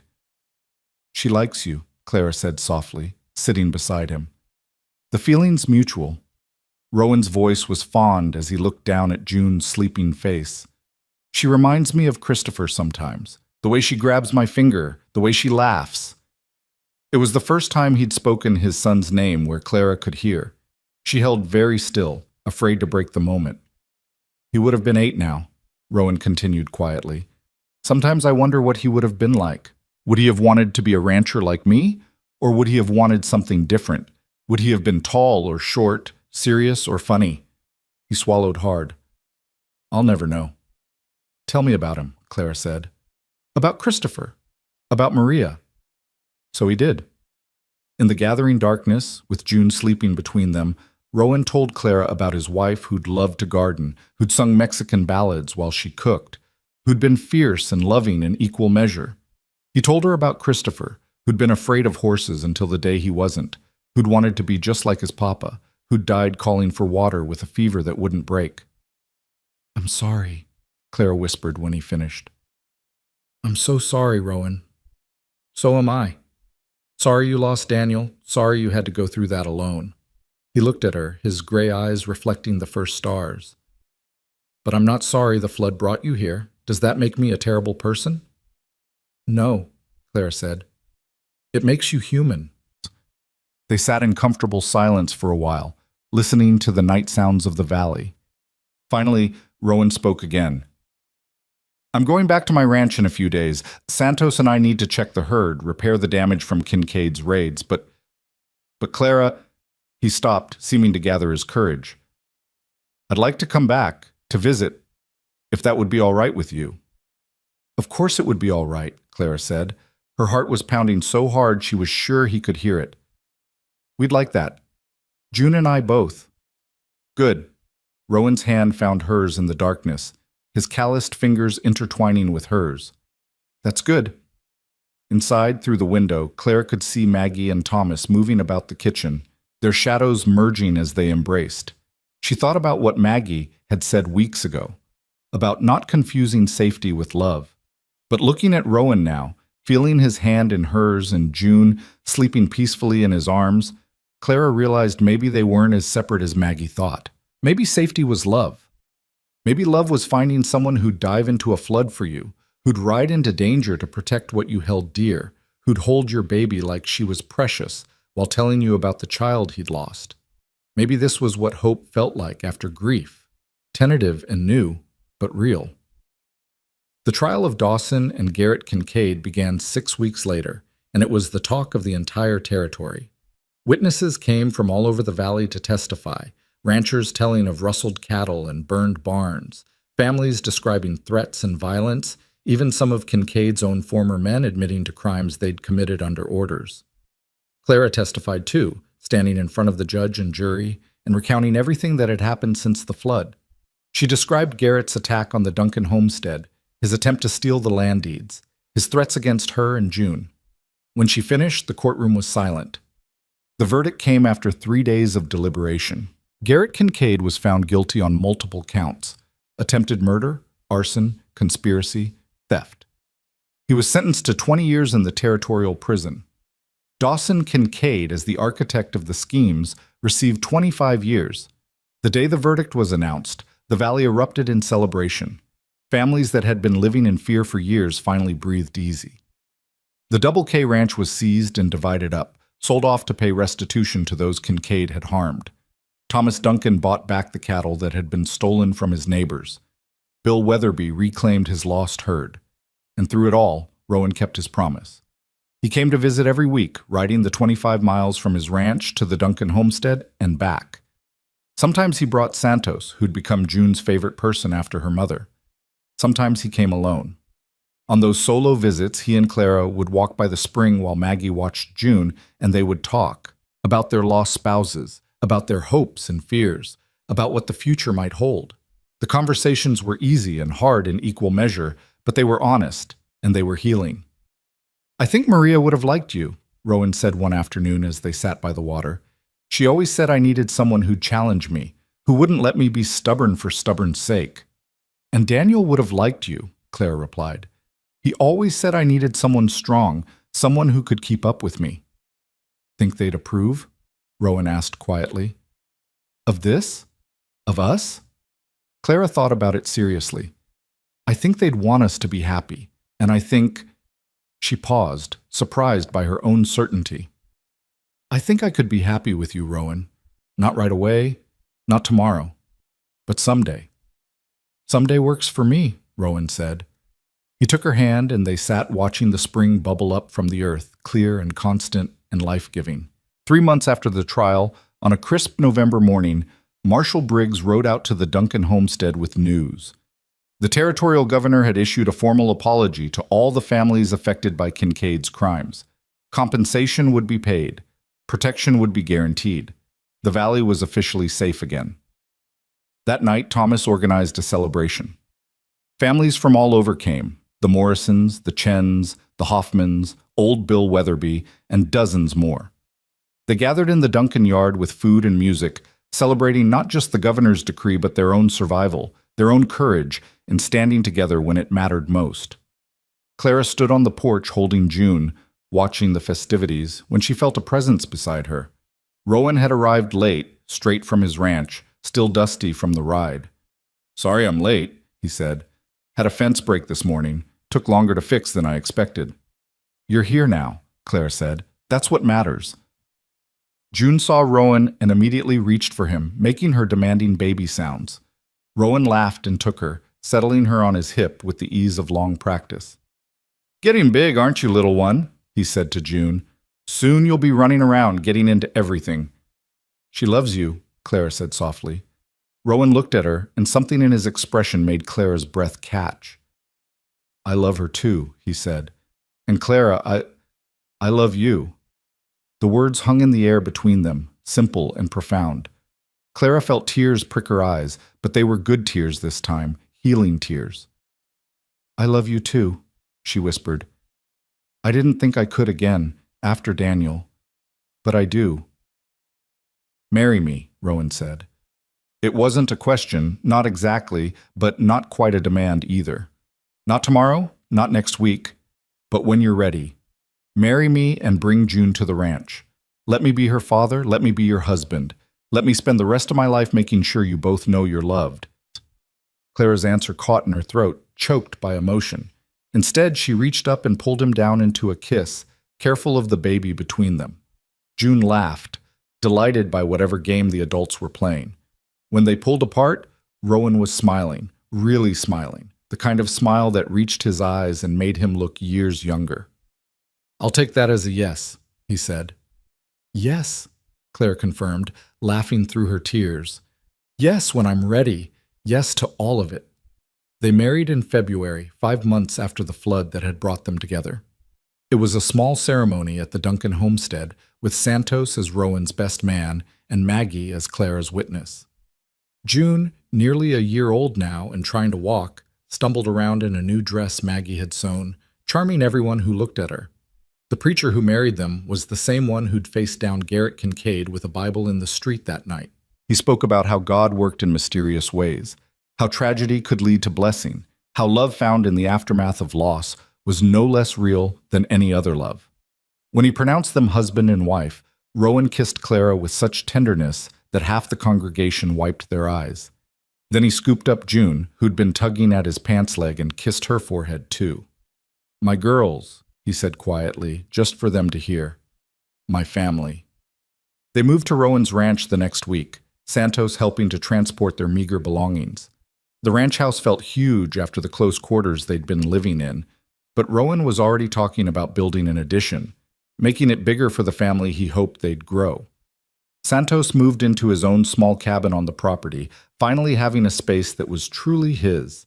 He spent his days working the ranch with Rowan and his evenings carving toys for June, who called him Papa Santos and followed him everywhere. Life settled into new rhythms.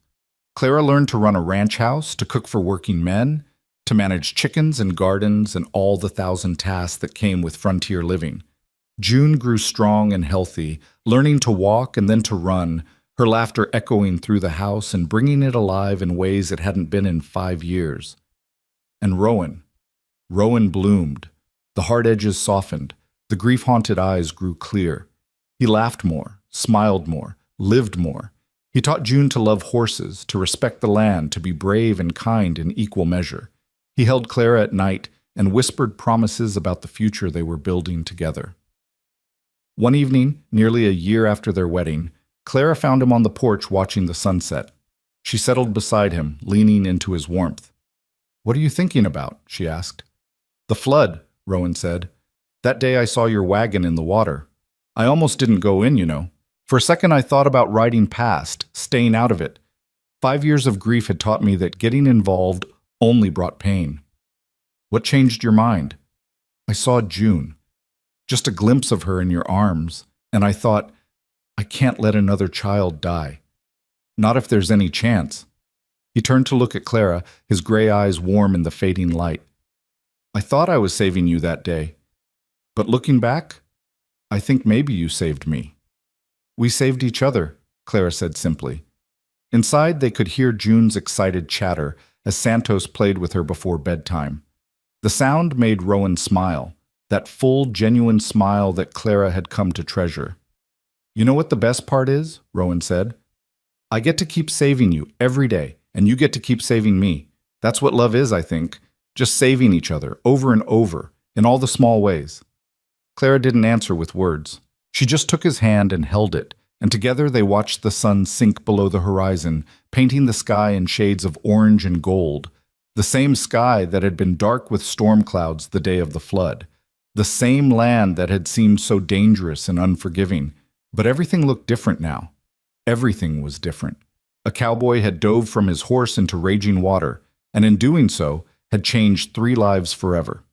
He'd saved a mother and child from drowning, yes, but more than that, he'd saved them from a future of fear and loneliness. And they, in turn, had saved him from a past that would have consumed him. Sometimes the worst storms, Clara thought, brought the greatest blessings. Sometimes you had to nearly lose everything to find what truly mattered.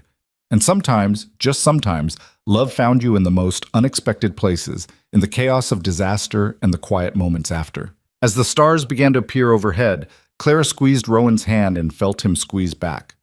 Whatever came next, drought or prosperity, hardship or ease, they would face it together. A family forged by fire and flood and the simple courage of not giving up. And that, Clara thought, was worth every moment of fear she'd endured in that flood. Worth every tear she'd cried for Daniel. Worth every hard mile that had brought her to this porch, this man, this life. It was worth everything. The seasons turned, and with them came the steady rhythm of ranch life that Clara had never imagined she'd find comforting. Spring brought the birth of new calves and the backbreaking work of branding. Summer meant long days in the garden and longer evenings on the porch, watching June chase fireflies while Santos told stories in his melodic Spanish-accented English. Fall arrived with the cattle drive to market and the satisfaction of a good price that would see them through the winter. But it was on an October morning, exactly 1 year after the flood, that everything came full circle. Clara woke to find Rowan's side of the bed empty and cool.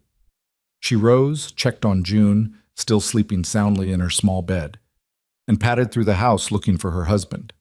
She found him on the porch, coffee in hand, staring toward the eastern horizon where the sun was just beginning to paint the sky.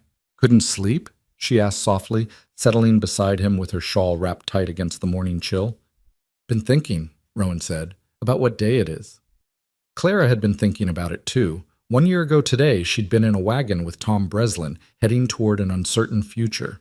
1 year ago today, the flood had come. "Do you want to go?" she asked. "To the creek, I mean. To see it?" Rowan looked at her with surprise. "I wasn't sure you'd want to. Might bring back bad memories." "It'll bring back all kinds of memories," Clara said. "But I think I need to see it. Need to see that it's just a creek now, not a monster. Does that make sense?" "Perfect sense." Rowan squeezed her hand. "We'll go this morning, all of us. Make it a family trip." Santos was enthusiastic about the idea when they told him over breakfast. June, now walking confidently and chattering in half-formed words, seemed to sense something important was happening and kept tugging at Clara's skirts with excited babbling. They packed a picnic lunch and set out mid-morning, the four of them on horseback with June riding in front of Rowan on Thunder. The big bay stallion had fully recovered from the gunshot wound he'd taken on the ridge trail, though, like his master, he bore new scars. Clara rode a gentle mare Rowan had bought for her, while Santos brought up the rear on his faithful Paint. The ride to Winding Creek took 2 hours. As they approached the valley, Clara felt her chest tighten with remembered fear. But when they crested the rise and looked down, she saw only beauty. Golden grass swaying in the breeze, cottonwood trees still holding their autumn leaves, and cutting through it all, a peaceful ribbon of water that sparkled in the sunlight. "It's so small," Clara said wonderingly. "How could something so small have been so terrifying?" "Because it wasn't small that day," Rowan said quietly. "That day it was a monster, just like you said. But today it's just a creek again. That's the nature of flash floods. They come and go, leaving everything changed." They rode down to the water's edge, to the stretch where Rowan estimated the wagon had been when he'd seen it. The sandbar where they'd collapsed, exhausted and alive, was still there, though smaller now. The cottonwoods bore the scars of that day, broken branches, high water marks on the trunks. But they'd survived, as had everything else. Santos spread a blanket on the grass while Clara unpacked their lunch. June immediately toddled toward the water, and Rowan scooped her up before she could get her feet wet. "Not so fast, little one," he said, bouncing her on his hip. "Water's cold this time of year." But he carried her closer, let her touch the water with her fingers, watched her laugh at the way it moved. Clara joined them, standing at the creek's edge with her family, and felt something shift inside her, a final releasing of the terror she'd carried. "Thank you," she said to the creek, surprising herself, "for bringing us here, for bringing us to him." "You're thanking the thing that almost killed you?" Santos asked, but there was understanding in his voice. "I'm thanking the thing that brought us together," Clara said. "All of us. If the flood hadn't happened, I'd still be heading to Maggie's, and Rowan would still be alone, and none of this—" She gestured at her family, at the life they'd built. "None of this would exist." "She's got a point," Rowan said. He set June down carefully, keeping hold of her hand, and wrapped his other arm around Clara's waist. "Everything good in my life right now came from the worst day of yours." Strange how that works. They ate lunch on the blanket, June demolishing her food with the enthusiastic messiness of a toddler, while Santos regaled them with stories of floods he'd seen in Sonora as a boy. The sun climbed higher, warming the air, and Clara felt herself relaxing completely for the first time since they'd arrived. After lunch, while June napped on the blanket with Santos watching over her, Rowan took Clara's hand and led her upstream, away from the others. "There's something I want to show you," he said. They walked for perhaps 10 minutes, following the creek's gentle curve, until Rowan stopped at a bend where a massive boulder sat half in the water, creating a small pool. "This is where I was when I heard the flood coming," he said quietly. "I'd been tracking a mountain lion all morning, lost the trail here. I was about to head home when I heard the roar. By the time I got back to where I could see the valley, the water was already rising." Clara looked at the boulder, at the peaceful pool, trying to imagine Rowan standing here a year ago, unaware that his life was about to change.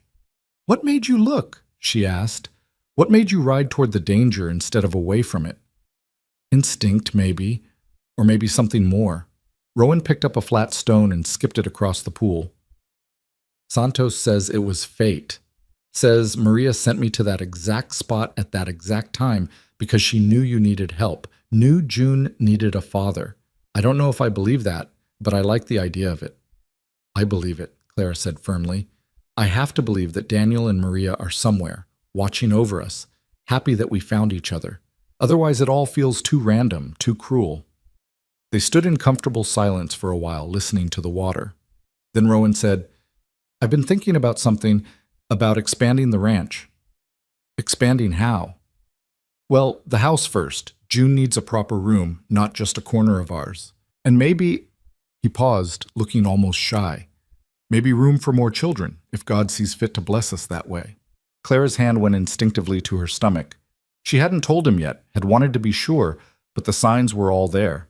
She was almost certainly pregnant, probably about 6 weeks along. "Rowan," she said softly, "about that—" His eyes widened as he understood. "Clara, are you—" "I think so. I'm not certain yet, but I think so." Rowan let out a whoop that probably scared every animal within a mile and swept her into his arms, spinning her around. When he set her down, his face was radiant with joy. "Are you happy?" Clara asked, suddenly nervous. "I know it's soon, and we haven't really talked about—" "Happy?" Rowan cupped her face in his hands. "Clara, I'm more than happy. I'm grateful and blessed and terrified and excited all at once. A baby, our baby." "Christopher's brother or sister," Clara said gently, and watched Rowan's eyes fill with tears. "Yeah," he said roughly. "Yeah, that too. He'd have been a good big brother." "He'll still be one," Clara said, "just from heaven instead of here. And June will be a wonderful big sister right here on earth." They held each other for a long moment, there by the creek that had changed everything, and Clara felt the last piece of her heart that had remained locked away finally open. She'd been so afraid after Daniel died that she'd never feel complete again, never feel whole. But standing here with Rowan, carrying his child, with June and Santos waiting for them downstream, she realized she was more than whole. She was healed. When they returned to the blanket, Santos took one look at their faces and grinned knowingly. "So," he said, "when do I start carving toys for the new little one?" "How did you—" Clara started, then laughed. "Never mind. I should know by now you notice everything." "June will need help," Santos said seriously, looking at the toddler who was just waking from her nap. "Being a big sister is hard work, but I will teach her, just as I taught my own children." "You never talk about your family," Rowan said. "Your children in Sonora." Santos's expression grew wistful. "I have 4 sons, 2 daughters. The eldest, Miguel, he would be 40 now. The youngest, Gabriela, she is 32. And between them, they have given me those 7 grandchildren I told you about, Clara. Maybe more by now. I have not had word in over a year." "Why don't you go visit them?" Clara asked gently. "We could manage the ranch for a few months. You should see your family." "And leave you when you are expecting?" Santos shook his head. No, my place is here, helping with June and the new baby, maybe next year when things are settled." "Santos," Rowan said seriously, "go this winter, after the baby is born, after Clara is recovered. Take 2 months, 3 if you need it. Visit your children, meet your grandchildren. The ranch will be here when you get back." Santos's eyes gleamed with unshed tears. "You would do this for me?" "Your family," Clara said simply. "You've earned the right to see yours." They stayed by the creek until the afternoon shadows grew long, June playing in the grass while the adults talked and planned. They discussed the ranch expansion, debated names for the new baby, made lists of supplies they'd need before winter set in. It was comfortable and domestic and everything Clara had thought she'd lost when Daniel died. As they prepared to ride home, June in Rowan's arms and Clara mounting her mare, a thought struck her. "Rowan, whatever happened to the mountain lion you were tracking that day?" "Never found it," Rowan said with a shrug.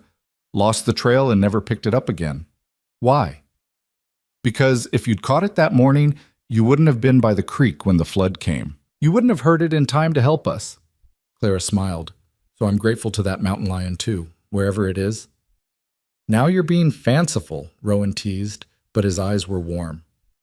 "Maybe," Clara agreed, "but I've earned the right to be a little fanciful. Don't you think?" The ride home was peaceful, June dozing against Rowan's chest while the adults talked quietly. They arrived at the ranch just as the sun was setting, painting the adobe walls in shades of gold and amber. Clara looked at the house, their house, and felt a wave of contentment so strong it nearly took her breath away. This was home. Not the house in Tucson where she'd lived with Daniel, not Maggie's homestead where she'd planned to start over. This ranch, with its weathered barn and sturdy corrals and the man who'd saved her life. This was where she belonged. The next few months passed in a blur of preparation. Rowan and Santos worked on the house addition, building 2 new rooms, one for June and one for the baby. Thomas came over several weekends to help, bringing Maggie and their news. Maggie was expecting too, due about 3 months after Clara, and the sisters spent happy hours planning for their children who would grow up together. The trial of the Kincaids had concluded with both men sentenced to hard labor in the territorial prison. The Double K Ranch had been completely disbanded, its lands and cattle distributed to settle debts and pay restitution. The valley had settled into peace, small ranchers and homesteaders finally able to work their land without fear. Word had also come from Tucson that Tom Breslin's body had been found downstream, caught in some brush, and had been given a proper burial. Clara grieved for the kind man who'd died trying to get her to safety, and Rowan made sure a stone was placed on his grave with an inscription. He died protecting a mother and child. Christmas came, and with it a celebration at the ranch. Morrison and his family came, along with the Chens, the Hoffmans, and of course Thomas and Maggie. They crowded into the house, spilling out onto the porch despite the cold, sharing food and stories and laughter. June, overwhelmed by the attention, clung to Santos's legs until he picked her up and let her help him serve the tamales he'd made special for the occasion. "This," Clara said to Rowan as they watched the celebration from the doorway, "this is what I dreamed of when I was pregnant with June and alone in Tucson. Community, family, people who care." "You've got it now," Rowan said, his hand resting protectively on her swollen belly. "You've got all of it." The baby came in late February during a snowstorm that reminded Clara uncomfortably of the fever that had taken Maria and Christopher, but this time the outcome was different. This time the doctor arrived in plenty of time, and after 6 hours of labor, Clara delivered a healthy baby boy with a shock of dark hair and his father's gray eyes. "He's perfect," Rowan breathed, holding his son for the first time with hands that trembled. "Clara, he's perfect." "What should we name him?" Clara asked, exhausted but happy. Rowan was quiet for a long moment, looking down at the baby in his arms. "I was thinking, Daniel Christopher Hale, after both the fathers he'll never meet, but who made him possible?" Clara's eyes filled with tears. "It's perfect. He's perfect. Daniel Christopher Hale." June, allowed into the room to meet her new brother, approached cautiously. At 18 months old, she was full of opinions and energy, but she seemed to understand this was something special. She reached out one small finger and touched the baby's hand. "Baby," she said clearly, one of her few real words. "My baby." "Your brother," Clara corrected gently. "Can you say brother?" Buh, June attempted, then grinned proudly at getting close. Santos appeared in the doorway, his weathered face soft with emotion. "May an old man hold the new little one?" Rowan passed the baby carefully to Santos, who cradled him with the expertise of someone who'd held many babies in his long life. "Welcome, Daniel Christopher," he murmured. "You're born into a family that loves you, into a land that will make you strong. You're blessed, little one." Maggie and Thomas arrived the next day, bringing food and supplies and Maggie's fierce joy at meeting her new nephew. The 2 sisters sat together while Maggie held baby Daniel, and Clara felt a completeness she'd never expected to find. "Remember when we were girls?" Maggie said softly. "When we used to talk about having families of our own, houses next to each other, our children growing up together?" We're not quite next door, Clara said with a smile, but close enough. Closer than I thought we'd ever be after Daniel died, Maggie admitted. I was so scared for you, Clara. So scared you'd give up, that you'd stop living. And then the flood happened, and I was sure I'd lost you. Her voice broke. But instead, the flood brought you exactly where you needed to be. It brought me home, Clara said simply. True to his word, Rowan sent Santos to Sonora that spring. The old man protested, worried about leaving Clara with a newborn and a toddler, but Rowan was firm. You've earned this 100 times over, Rowan said. Go see your family. Meet your grandchildren. Come back when you're ready, and not a day before. Santos left in early April, promising to return by fall. The ranch felt emptier without him, but Clara and Rowan managed. They hired 2 hands to help with the cattle, local boys who were grateful for the steady work. June appointed herself her baby brother's protector, toddling after him whenever he cried and patting his head with surprising gentleness for a child so young. Summer brought good rains and better grass. The cattle thrived, and Rowan began talking about expanding the herd. Clara, recovered from childbirth and stronger than she'd been in years, threw herself into ranch life with enthusiasm. She learned to ride better, learned to shoot straight, learned to read the weather and the land. She became, she realized with some surprise, a true rancher's wife. It was in late July, as she was working in the garden while June helped by digging holes and Daniel slept in a basket nearby, that she heard riders approaching. Her hand went instinctively to the rifle she now kept within reach. Old habits died hard, even with the Kincaids in prison. But she relaxed when she recognized Santos's distinctive paint mare. But Santos wasn't alone. Behind him rode a younger man, perhaps 40, with Santos's bone structure and kind eyes. And behind him came a whole procession, more riders, a wagon, children ranging from teenagers to toddlers, women in bright shawls. Santos, Clara called, wiping her hands on her apron. You're back early, and you've brought... My family, Santos said, his face radiant with joy as he dismounted.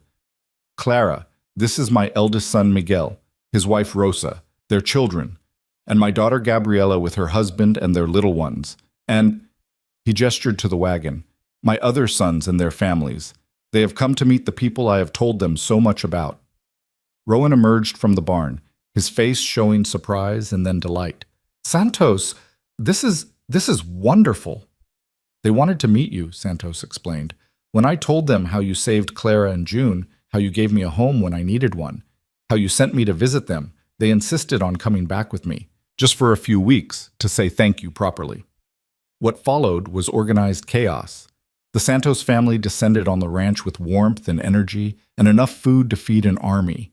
They set up tents in the yard, cooked elaborate meals, played with June and Daniel with the ease of people who love children. Miguel helped Rowan with ranch work, showing him techniques he'd learned in Sonora. Rosa and Gabriela insisted on teaching Clara to make proper tortillas, laughing when her first attempts fell apart. You will learn, Rosa said kindly. These things, they take practice. One evening, as the extended family gathered around a bonfire in the yard, Santos pulled Clara and Rowan aside. I want to tell you something, he said seriously. My family, they have asked me to come back to Sonora. Miguel, he has a large ranch, and he wants me there to help teach the grandchildren, to spend my final years with them. Clara's heart sank. You're leaving? No, Santos said firmly. I told them thank you, but my place is here. With you, with Rowan, with June and Daniel. You are my family too, not by blood, but by choice, which is sometimes stronger. Santos, Rowan said, his voice rough with emotion. If you want to go, we'd understand. You've given us so much, and you have given me purpose when I thought my life was over, Santos interrupted. When Maria and Christopher died, I stayed because Rowan needed me. But now I stay because I want to. Because June calls me Papa Santos and Daniel will too. Because you have made me part of something good. He smiled. Besides, someone needs to teach these children how to be proper vaqueros. Miguel is very good, but I am better. They laughed and Clara hugged the old man fiercely. We're glad you're staying. So glad. The Santos family stayed for 3 weeks, and when they finally left, it was with promises to return the next year and the year after that. The ranch felt quiet after they'd gone. But it was a comfortable quiet, the quiet of a place that had been filled with love and laughter and would be again. As fall approached, Clara found herself standing one evening at the fence line, watching the sunset paint the mountains purple and gold. Rowan found her there, Daniel asleep against his shoulder while June played nearby with the wooden horse Santos had carved for her. "Penny for your thoughts," Rowan said softly. Clara leaned against him, careful not to disturb the sleeping baby. "I was thinking about the flood, about how terrified I was that day, how certain I was going to die, how wrong I was about what that day meant." "What did it mean?" "It meant the beginning, not the end, the beginning of this life, this family, the beginning of being happy again." She looked up at him. "I love Daniel with my whole heart, Rowan. I want you to know that. And I love you with my whole heart, too. They're different loves, but both real, both true." "I know," Rowan said quietly. "Just like I loved Maria and I love you. The heart's got room for all of it, the grief and the joy, the past and the present. Maria would want me to be happy, and Daniel would want the same for you." "They're watching over us," Clara said with certainty. "Daniel and Maria and Christopher. They sent us to each other." June toddled over, tugging at Clara's skirts. "Mama, look!" She held up a rock she'd found, presenting it like a treasure. "It's beautiful, sweetheart," Clara said, crouching down to admire it properly. "Should we add it to your collection?" June nodded enthusiastically and ran off to find more treasures. Clara straightened, watching her daughter disappear around the corner of the barn with Santos following at a discreet distance to make sure she didn't get into trouble. "She's so much like you," Rowan observed. "Stubborn, brave, full of life." "And Daniel is like you," Clara countered. "Those eyes. That serious expression when he's concentrating." "Poor kid," Rowan said with a laugh. "Let's hope he gets your good nature to balance out my stubbornness." They stood together as the sun sank lower, as the first stars appeared overhead, as June's excited voice floated back to them from wherever she'd wandered. Daniel stirred against Rowan's shoulder, made a small sound, and settled again. "You know what tomorrow is?" Clara asked suddenly. "Thursday? It's the anniversary of our first kiss. 1 year ago tomorrow, at Maggie's, the night before the town meeting." "Has it only been a year?" Rowan shook his head. "Feels like a lifetime." "It has been a lifetime," Clara said. "A whole new life, born from the worst day turned into the best thing that ever happened to us." A rider appeared on the horizon, and they both tensed automatically before recognizing Thomas. He rode into the yard with a wave, dismounting with news written all over his face. "You're not going to believe this," Thomas said without preamble. "Marshal Briggs was out at our place this afternoon. Garrett Kincaid died in prison last week, stabbed by another inmate. And Dawson..." He paused for effect. "Dawson had a heart attack 3 days ago, dead before they could get a doctor." Clara felt a complicated mix of emotions. Relief, certainly. With both Kincaids dead, the threat was truly over, but also sadness for lives wasted on greed and violence, for families destroyed by ambition. "So it's really over," Rowan said quietly. "The valley is finally free." "More than that," Thomas continued. "The territorial governor is sending a new land agent to reorganize the property records, make sure everyone's deeds are properly filed and protected. Says what happened here, the way the community stood together, should be a model for the whole territory." "Huh? That calls for a celebration," Santos declared, having returned with June in his arms. "Tomorrow, we have a feast. Invite all the neighbors. We celebrate the end of old troubles and the beginning of new peace." So they did. The next evening, the ranch filled with people once more. The Morrisons and their children, the Chens with their eldest son who was courting a girl from town, the Hoffmans with their new baby, old Bill Weatherby with his stories and his harmonica. Thomas and Maggie came with food and laughter, Maggie's belly round with the baby she'd deliver in a few months. They ate until they couldn't eat anymore, played music and danced in the yard, told stories as the stars wheeled overhead. June, allowed to stay up past her bedtime, fell asleep in Clara's arms while Rowan held Daniel and Santos played his guitar. "To new beginnings," Morrison proposed, raising his cup. "And to the cowboy who dove off his horse into a flood, saved a woman and a baby, and gave us all the courage to stand up for what's right." "To Rowan!" the crowd echoed, and Rowan ducked his head in embarrassment while Clara squeezed his hand. To all of us, Rowan corrected. To standing together, to family, however it comes to us. To surviving the floods and building something good from what's left behind. They drank to that, and to a dozen other toasts, until the fire burned low and families began gathering sleepy children for the ride home. As the last guest departed, Clara and Rowan stood on the porch with their children and Santos, watching the darkness settle over the land. "I've been thinking," Clara said into the comfortable quiet, "about the flood, about that day. And I realized something. I spent so much time afterward thinking about what we lost. Tom Breslin, everything in the wagon, the life I'd planned. But we gained so much more than we lost."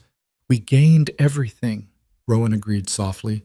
"So next year, on the anniversary of the flood, I want to go back to the creek, make it a tradition. Take June and Daniel, teach them the story of how their family began, not as a tragedy, but as a blessing, as the day everything changed for the better." "I like that," Rowan said. He shifted Daniel to his shoulder and wrapped his free arm around Clara. "The day I dove off thunder and into a new life." "The day you saved us," Clara added. "The day you saved me right back." They stood there for a long moment, a family born from disaster and forged in love. And Clara thought about how strange and wonderful life could be, how the worst moments could lead to the best outcomes, how loss could clear the way for new love, how a flash flood in Arizona territory could wash away one life and deliver another. June stirred in her arms, mumbled something in her sleep about horses, and settled again. Daniel made a small sound, and Rowan began to rock him gently. Santos played a soft melody on his guitar, something sweet and sad and hopeful all at once. And Clara, standing in the doorway of her home with her husband beside her and her children in her arms, felt peace settle into her bones. She'd survived the flood. She'd survived the grief. She'd survived the violence and fear and uncertainty. And now, on the other side of all that surviving, she was finally, truly living. The creek that had nearly killed her had instead delivered her to exactly where she needed to be, to this ranch, this man, this family, to a love she hadn't known she could feel again, to a life that made every struggle, every tear, every moment of terror worthwhile. Tomorrow they would wake and work the ranch. They would feed the animals and tend the garden and teach June her letters. They would watch Daniel grow and change. They would argue sometimes and laugh more often and hold each other through the hard nights when old griefs resurfaced. They would build a life together, day by day, choice by choice, moment by moment. But tonight, Clara thought, tonight they would simply be grateful. Grateful for floods that brought change, for cowboys who dove from horses, for the strange and winding path that had led them all to this porch, this moment, this perfect, imperfect life. She looked at Rowan, found him already looking at her, and smiled. No words were needed. They understood what they'd built, what they'd been given, what they'd fought for, and won. A family, a home, a future. And it had all started with a flood, a cowboy, and a mother's desperate prayer for salvation. Sometimes, Clara thought, prayers were answered in the most unexpected ways. Sometimes the thing that nearly destroyed you turned out to be the thing that saved you. Sometimes the end was really just the beginning. And sometimes, just sometimes, love found you in the chaos, pulled you from the water, and carried you home. "Come on," Rowan said softly, touching her cheek. "Let's get these little ones to bed. We've got a ranch to run in the morning and a lifetime to live." "A lifetime," Clara echoed, and let him lead her inside into the warmth and light and love that waited there. The door closed behind them, shutting out the darkness. And in the quiet that followed, if you listened very carefully, you might have heard the distant sound of water. Not the roar of a devastating flood, but the gentle murmur of winding creek, flowing peaceful and clear under the Arizona stars, bearing witness to the miracle it had made possible. A cowboy had dove from his horse. A baby had been saved, a family had been born, and they all lived, if not happily ever after, then at least contentedly, bravely, lovingly, for all the days that followed. The end.